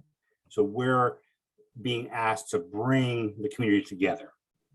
If that makes sense. It does. Thank you. Laura, did you have a question? Yeah, I did have a couple. When we talk about a canopy, are we talking about that like in a housing tract where they should put in a lot of trees when they build it? Well, it's just an idea. It's just something that came to mind at that moment. There are lots of ideas that we need to come up with. One is community gardens, maybe a power plan for electric cars. Maybe it's better bus stops. Maybe it's,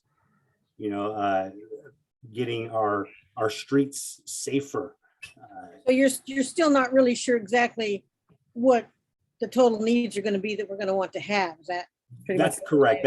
That's the reason why we're going to the community for these events. We'll have a number of events throughout the year to sort of gauge what the community needs. Okay, I was just wondering, because sometimes when you go a little bit too full-throated for these kind of things, they say, oh, we had too much information, rather than doing it kind of thing, like we want to find out what we really need. And I think it's a good idea.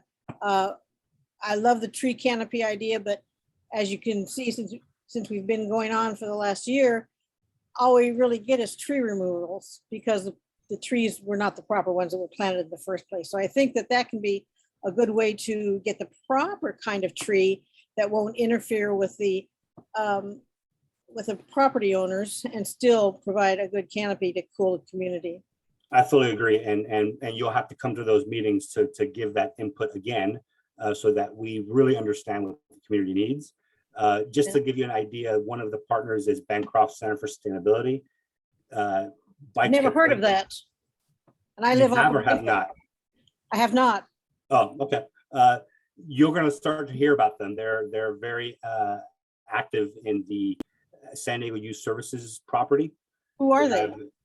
They are a small organization that is essentially creating a food garden for the San Diego Youth Services, and San Diego Youth Services distributes all of the food that comes from BCS to all of the kids in need, including foster kids and kids that aged out of foster systems. Do they work with Heaven's Windows, who is very well substantially integrated into our community? They have one distribution center there at the old Woodland Acres Park. Not directly. They're great people. I I've been agree. very I impressed by agree. her. I totally agree with you there, Laura. The food is dedicated to the kids that are registered through the San Diego Youth Services and the foster systems. So it's different than what Heaven's Windows is trying to do. So we really kind of need it at some point to kind of get everybody together. I see what you're working on then. So that seems to be a really great idea. Thank you. But I was, as I told some people, kind of disappointed with the Ildica garden thing because it turned out to be a park. But you know, you can only get what you can get. So we did our best to try to get it. And what's really critical is the community input, and that's what we're really striving to do, is bring as many conversations, discussions around these topics. Yeah. Okay. Julian? I did just put in a couple of proposals to change just a little bit of the writing, but it's not really important at all. But I think it's a great idea to get going with this. Thank you.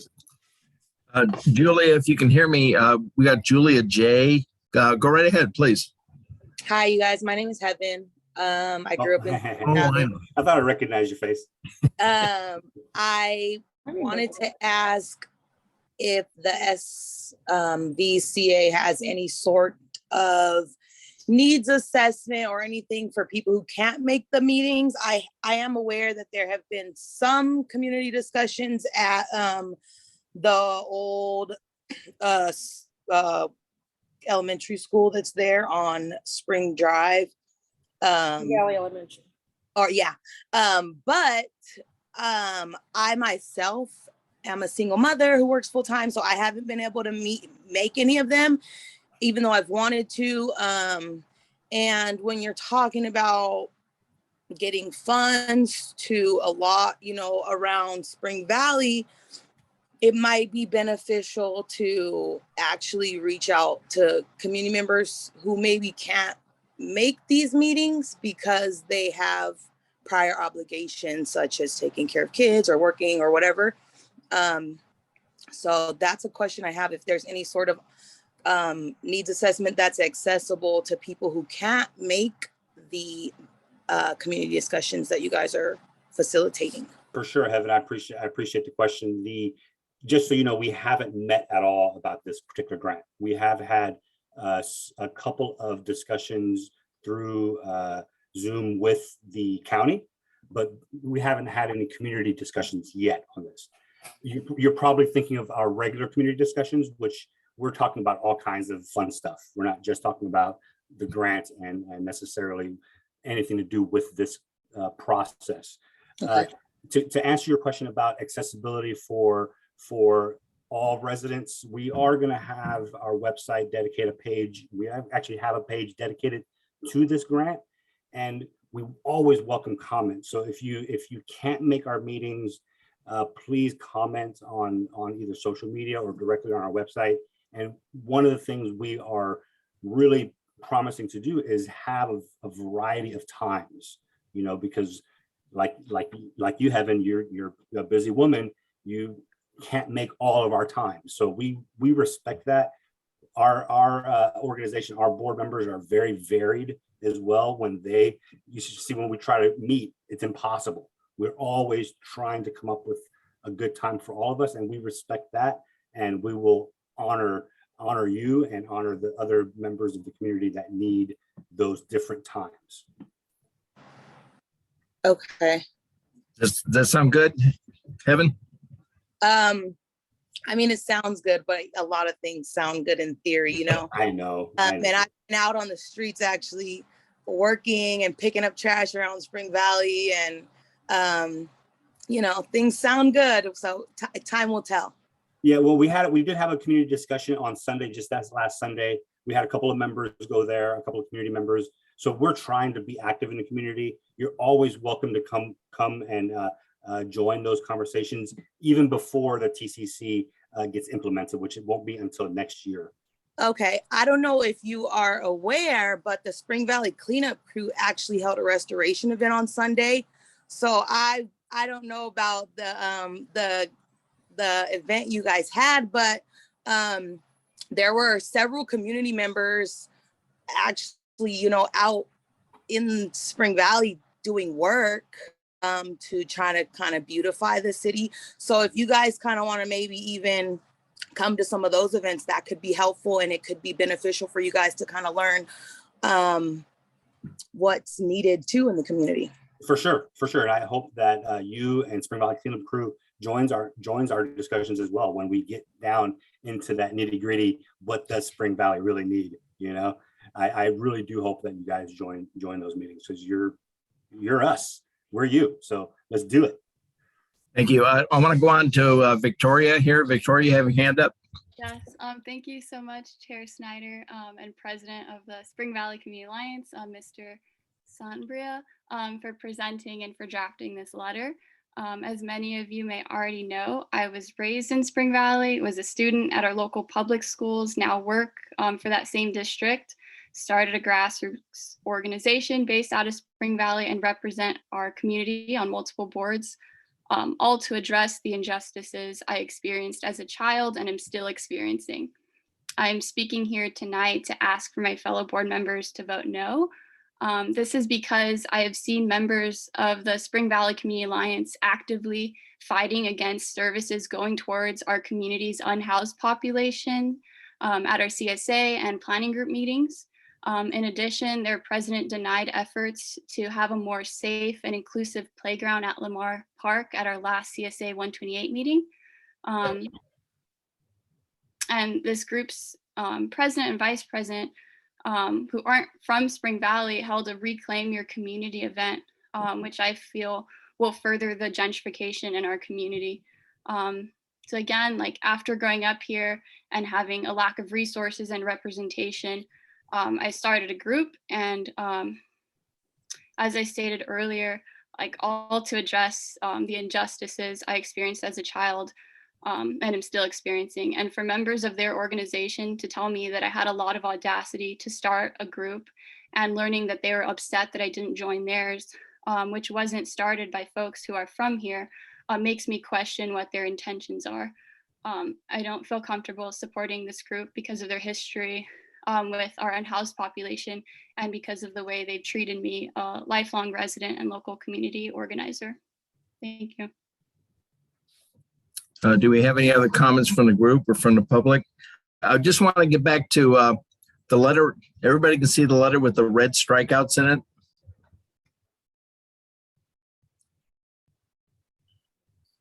Are you guys hearing me?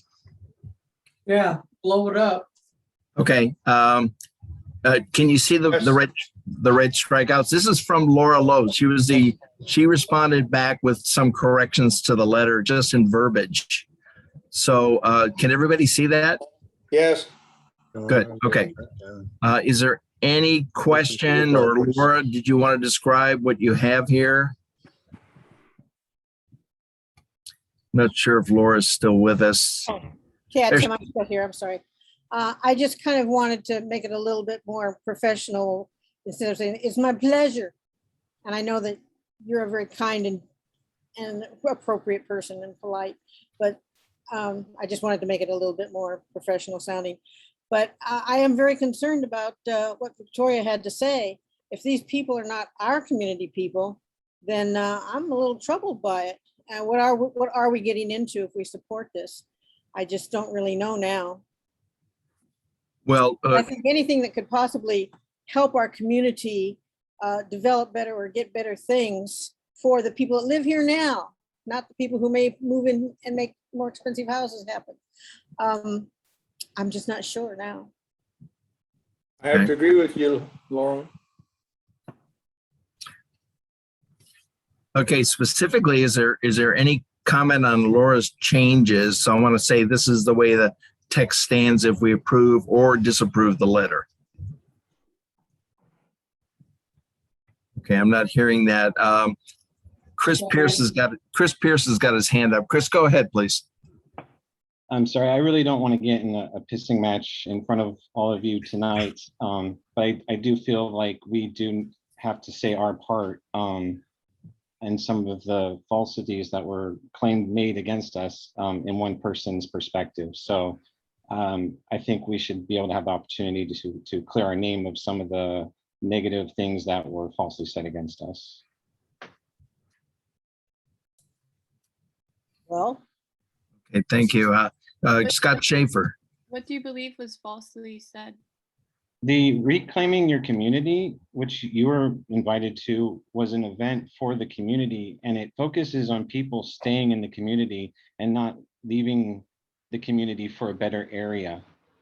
It's completely opposite of what, and if you would have went or looked at Majora and what she represents, you would have seen that, but you have a different perspective of who we are. You made your mind up, and you know, we were a little taken back when we created a group, and you know, we were looking forward to you being a part of it, and then all of a sudden you start the same type of group as us, name it similarly, and then hold events on the exact same days we hold events. It's and we live here in Spring Valley, and we care about Spring Valley, and we made changes ongoing. We presented a website for the people of Spring Valley to get resources for the community, to get in contact with the politicians, with the workers, the county workers that can make changes in this community. Someone texted me yesterday about the bus stop in front of Chick-fil-A, says this busted trash can has been here for months and no one's doing a thing about it. I had that trash can removed today by the county. Because with the resources that we've put together to get in the right and make the right contacts in the county to get what Spring Valley deserves, not to get people out of Spring Valley and bring other people in. I told you in the beginning when you asked me about gentrification, I love the diversity and how Spring Valley is, and I don't want to change it. I just want to get rid of the blight. Yeah. Thank you. Okay, now, before we go down this road, this is my wonderful job as a chair, sometimes be a referee, with myself involved quite often. What we're really here tonight to do is to approve or disapprove this letter. And we could go for a long time between these groups that are, you know, in association or in contention or in support or not with each other, and with and ultimately with whether or not this grant letter is something that we can do as a recommendation. Scott Schaefer, you have your hand up, sir. Yes, my question is, I feel like I've been on the board, not very long, but a decent chunk of time. I think this is the first time I'm seeing something like this where a nonprofit is asking for our kind of support and an effort. I'm just wondering, do we know what kind of rules apply to us on a vote like this? I don't know.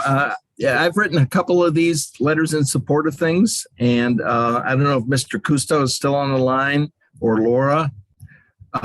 If we have any guidelines, either for Spring Valley Community Planning Group in general, or the I-1 that says what we can and can't do. And Laura, what do you think? I'm not saying it's a bad thing, but I just don't know enough about it. I haven't really heard much about it before. And I don't feel like the community planning group has been involved much, unless Tim, you know more about it than I do, but of course you probably. No, I really don't. Yeah, traditionally, I just move along grant opportunities to anybody in the community that I think might be able to do something with it. I never hear much back about those. We see grants for a lot of different things. Not a lot over time, maybe a half dozen in the time I've been here. But here's an opportunity where we say, okay, there's going to be some money. It can be given to a group to spend on planning for a specific community that is outside the purview of our planning group, but not necessarily of a nonprofit like the SVCA. Yeah, that's the problem I have, Tim. Yeah, and I don't really have any concern that the money would be purloined into something nefarious, but because I just think that if grant money comes up and it can be used in some manner to make the community better, or at least to approach that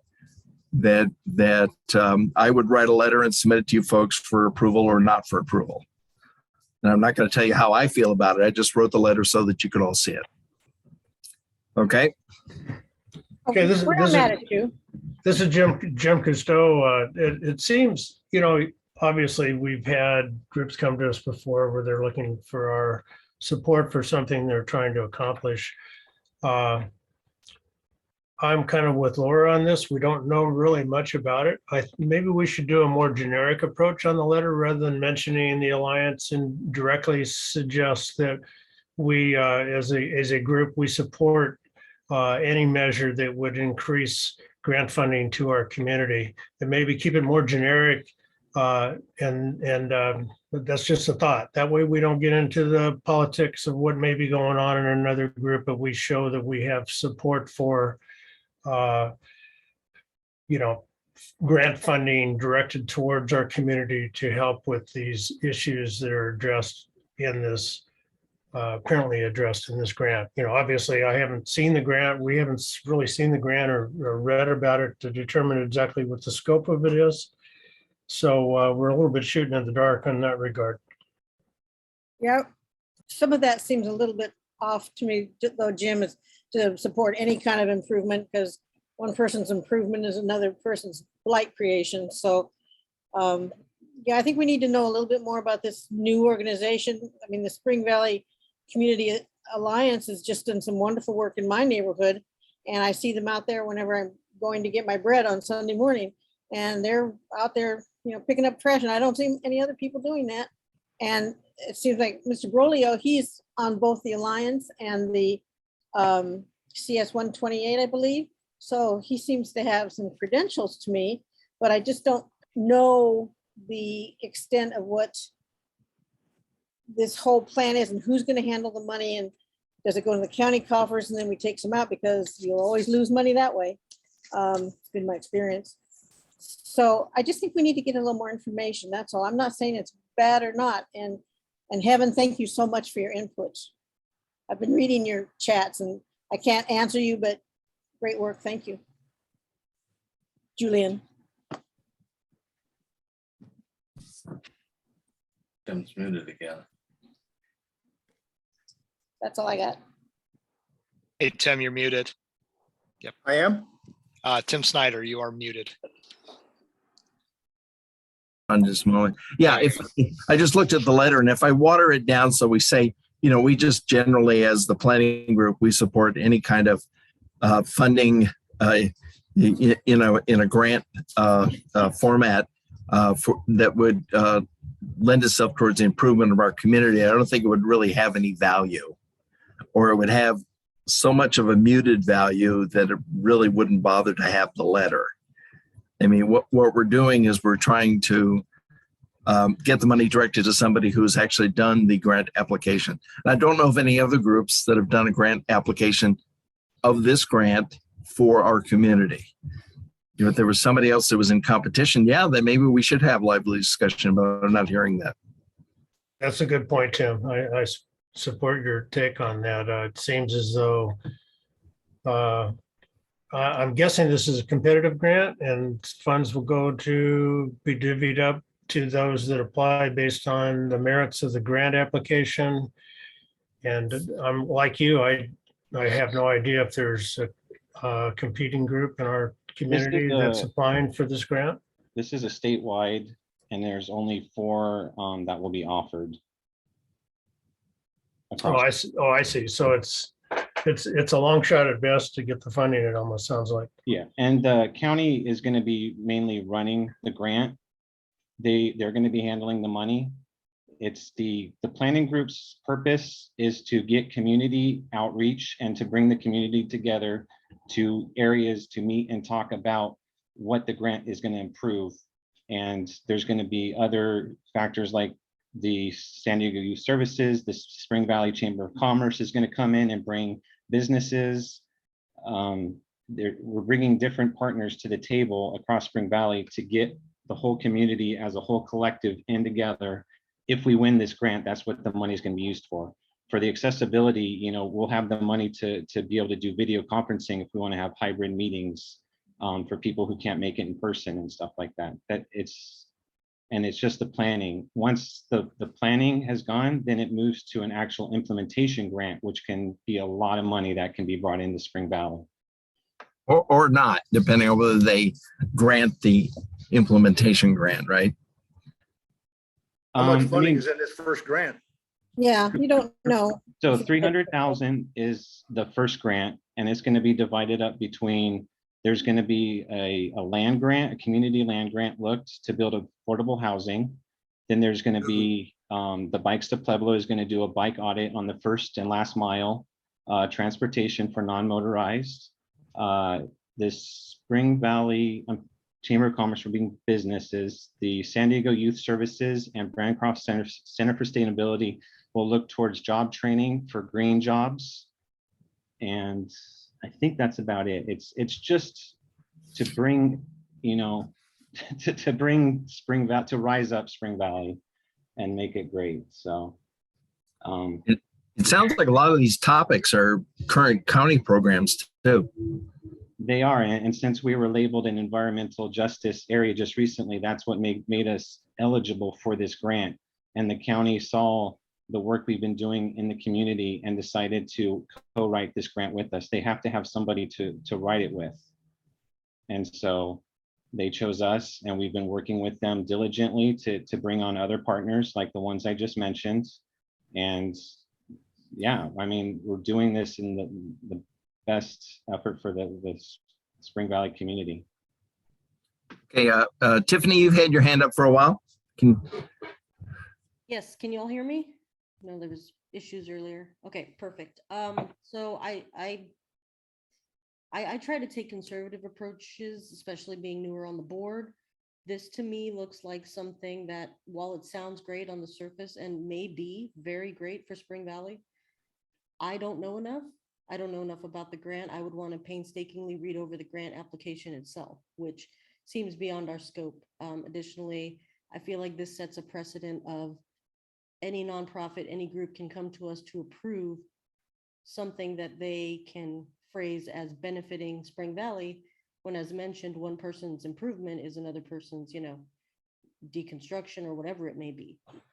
You know, and just off the top of my head, this almost seems to me like something that I could see coming from these anti-cannabis groups, right? Here's the letter, let's improve Spring Valley by XYZ, implementing these community improvements. And not to say I have a certain position, right? I'm not saying that.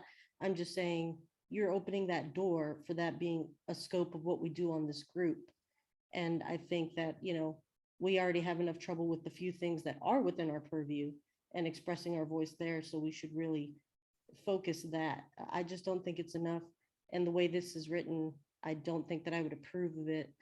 I would want to water the language down quite a bit, as mentioned. And I think in doing that, it would essentially remove the power of our approval. So I don't see this as being something I'd be comfortable with us taking on and setting the sort of precedent that we will continue to take things like this on.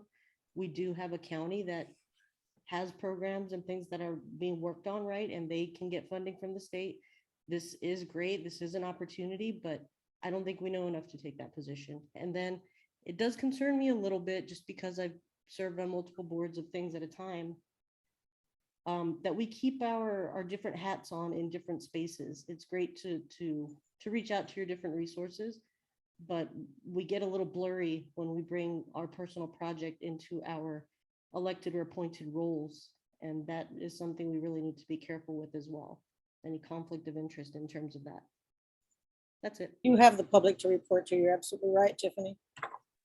Jesse?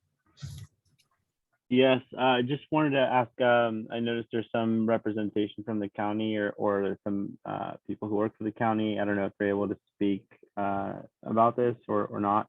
But just to add on to what Tiffany said, at least in the time I've been on the board, I know we tend to shy away from any letters of recommendation or things like that, unless I think the few that I've seen are from like high schools or things like that.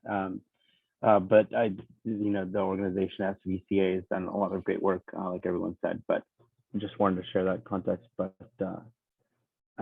yeah, that's it for me. I think this is my second letter this year. The first one was the sand mine project. And because it affected Spring Valley. And that's the way I look at these things, that at least produce the letter, present it to the group, has something to do with Spring Valley, and let you guys discuss it as you're doing tonight. You're doing a very good job of it. Thank you. We have a member of the public, Braulio. Braulio, go ahead, please. Hi, thanks again. This is a letter of support. I get where you guys are coming from. It's a legality. You guys are appointed in many cases. So I totally understand that. I do want to just kind of go back a little bit to Victoria. I think Victoria is kind of maybe not quite misconstruing what we're really about. And I Lay off wanted Victoria. Lay off of her, boy. Yeah, I at this point, Braulio, I really think that's kind of been drawn out a bit too much. I guess what I'm wanting to say to her, because I don't have a contact with her other than through social media, which isn't working. I'd like to meet with her, and if she's willing to, maybe this is a good time for us to say, let's meet and figure out where things went wrong. That's a good idea. I think the two of you should communicate directly and take care of that.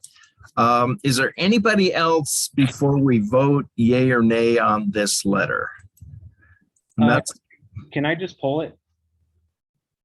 Oh, you mean as far as pull the item? Yeah. Yeah, I can actually pull it. You want me to do you want me to just pull it or postpone it? No, I mean, if the group, I feel that I don't feel we have the whole group support, and so we can just pull it. Okay, I'm going to go ahead and do that. Is there anybody that has an issue with that? No, I think technical term would be you just table it, and if you table it, it could die just from not being brought back. Right. Yeah, let's go ahead and table it. Chris, you and I, please, let's have more conversations about this. Okay. All right. Thank you. All right. I'm going to go ahead and stop sharing. I'm going to bring up my agenda again. Actually, Tiffany, I think the next thing on the agenda would be the approval of minutes. Tiffany, are you still there? Yes, let me pull those up. Yeah, bring up the minutes from, what is it? June 14th. Gotcha. I'm sharing screen now, or is everyone able to see? Oops. Does everyone see the minutes?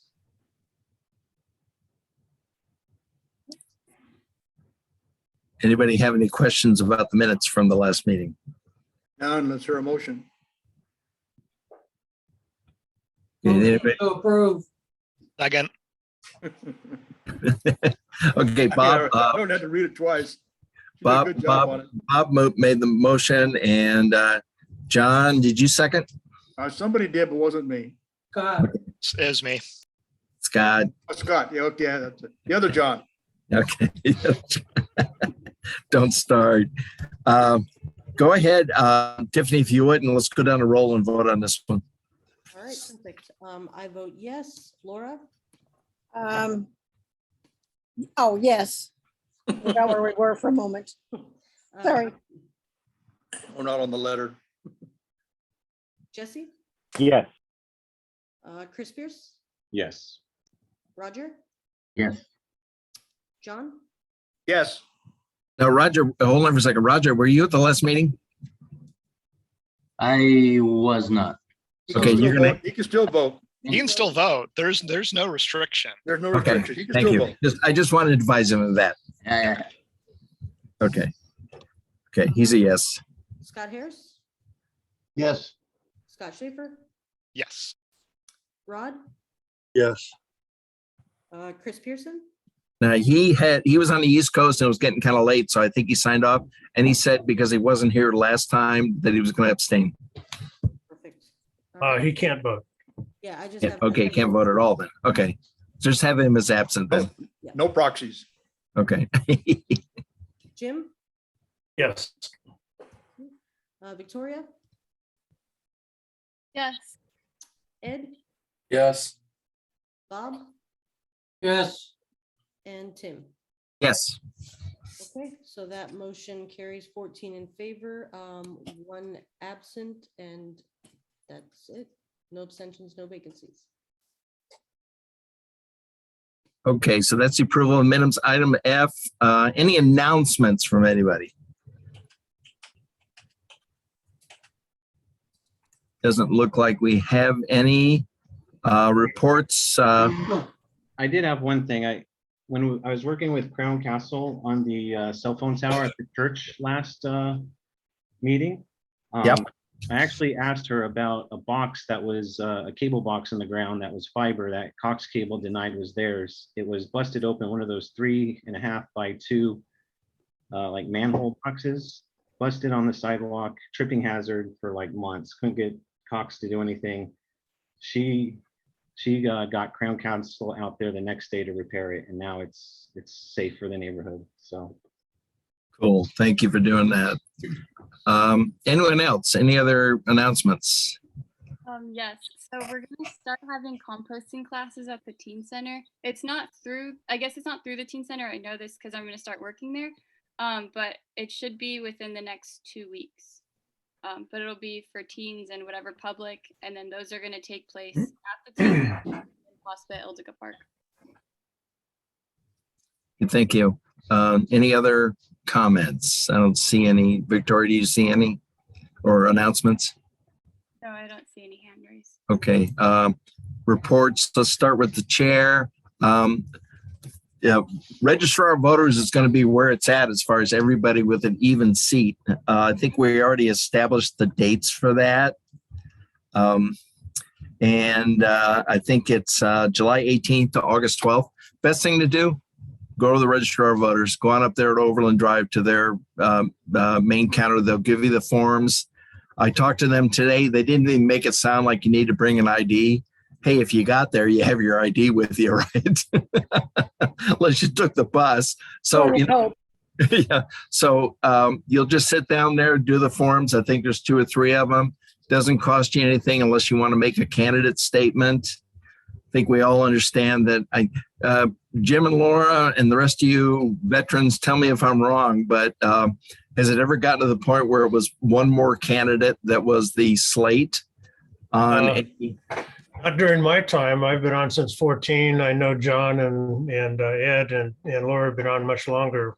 And another good reason you want to go down there and fill out the forms with the staff there is they're really helpful in helping you fill those out without making a bunch of mistakes. Because they are kind of legalese forms, and they really help you walk through it and get it done in just a few short minutes. I highly recommend doing it that way. Absolutely. Yeah. Jim's I Do absolutely correct. 700 and another form, I think, if I remember right. Yeah, there's a declaration of intention or something, and Yeah. and it doesn't cost you a dime unless you want to make some kind of a statement. Yeah. And then God help you. But but anyway, If you run unopposed, you're not on the ballot. gotcha. So everybody knows just look at what seat number you are. And the even people, there's 7 of you. You folks are the ones that are going to have to go down there starting July 18th, and you have till August 12th to get it done. The best thing you do is to go there, do the forms there. Okay. Kim, do you have to, can you go earlier? No, Or do you have to they, wait till July 18th? yeah. We won't do it before that. I think Chris Pierce asked them about that. Chris, what'd they say? Yeah, I called them today and they said the forms aren't going to be ready until the 18th. Oh, okay, okay. Okay, thank you, Chris. Good. All right. Let me think about this. In our next meeting, we're going to have a couple people that are involved with vehicle miles traveled and infilling from the county are going to come to the next meeting. And as far as the county, the quarterly meeting that I attended, trying to figure out what my notes are here. They are serious about trees. They're talking about tree canopy. They know that the area in Spring Valley is like 90% lacking in what they consider to be a sufficient tree canopy. So there will be a consent calendar item tomorrow with the Board of Supervisors regarding their land and land use portion of their meeting. And one of those items is trees. They didn't mention the area of Spring Valley as an example, but the percentage of trees we have is in or below the percentage of the communities they talked about. So let's keep our fingers crossed that some money will be coming our way for trees. Tim? Yes. The county's the one that always supports removing trees from our area because they did not properly have the right trees put in the first place, but they will not take care of any trees that are planted now. So there has to apparently become some kind of group that will water the trees because the county won't do that. And this seems like a catch-22. Why put in a tree if you can't water it? And I think they have to understand that. And there's some conflict there between water conservation and at the same time tree canopies. And I guess they're going to have to deal with that. Well, you can get trees that will survive in the proper climates with much less water than most trees get nowadays. But the issue is that the county doesn't really support this whole issue. Excuse me. Well, we'll see. We'll see if the Board of Supervisors, since it's on the consent calendar, there may not even be a discussion on it. So we'll see what happens after tomorrow's meeting, and then we'll, like I say, I'm trying to get somebody to come to our meeting to talk about tree canopies in general from the presentations that was going on during the chair meeting. I asked about formal recommendations on doing these pre-intake interviews. A couple of groups say they refuse to do them. The planning groups say they refuse to do them. That kind of surprises me when you have an opportunity to guide a proponent in a certain direction that fulfills your design guidelines. Why not take that opportunity like we did tonight? Mm-hmm. So I'm going to, pre-intake. We'll probably have another one at our next meeting as well.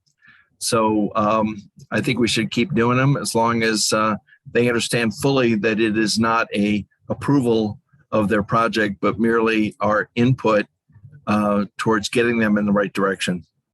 And that was kind of about it as far as the chair meeting. No new projects. Mailbox is starting to get dusty and there's a spider in there now. But but I asked the county about that. I say, what the heck's going on with the projects? And there's two things they say. One, open positions, and two, they've got rookies that are moving around in new positions. And so we're not seeing the flow that we should have. They do have some backlog on their projects. That's about it for me. CSA 128. We haven't had any meetings since we all met, because our last meeting was like June 7th, I believe. But I did get a better contact with Mount Miguel, so hopefully the civic engagement with that high school is better. Okay. Anything else? And what is it about with you guys being reappointed to the CSA? I haven't heard any information on that. I thought we were all staying until 2025, but if I get any other information, I will share it. Thank you. Traffic Advisory Committee. Jim? So sorry about that. I was muted. I just got back from vacation. Nothing new going on. I have not had any conversation with traffic engineering regarding some of the concerns that I brought up at the last meeting. What was that intersection question? No, it was a handicap ramp. It was a handicap ramp at a crosswalk, right? Yeah. Victoria, did you bring that up? Oh, yeah. What's the location? What's the location? Yeah. It's behind STEAM Academy, and the location is just a second. You know what, you can just look that up after the meeting and just send me an email or a text, and then I'll follow up on it. It's Kempton Street and Piedmont Street. Kempton and what? I can put it in the chat. Okay, you're going to put it in the chat, right? Yeah. Okay, thank you. Yeah, the chat will only go to the meetings over, so I'd prefer to get an email or a text. Kempton and Piedmont. Piedmont, what side of the street? North, south, east, west? I don't know. I'm just looking at her note. It's the west side. It's like it's right off of Hamershaw Road. So to the right when you turn on Kempton, it's right that first block there.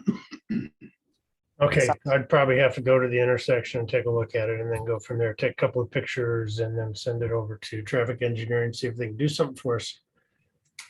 Yeah, and as far as Jim, I had asked you about a CHP contact regarding the school parking issues.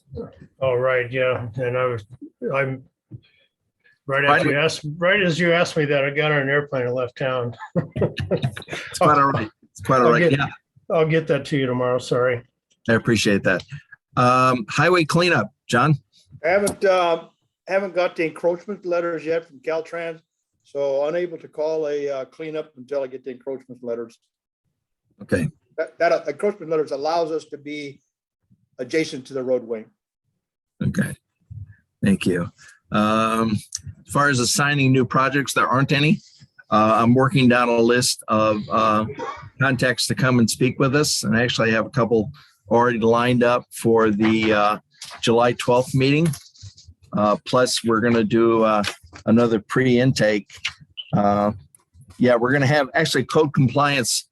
Mitch Levy is coming to talk to us specifically about Spring Valley backlogs, what the stats are for this year. And I specifically gave him an example APN to kind of walk us through what they can and cannot do while they're under a enforcement complaint. And Chris Pierce, Gil, and Scott Schaefer, you'd appreciate it that I gave them 8921 Troy Street.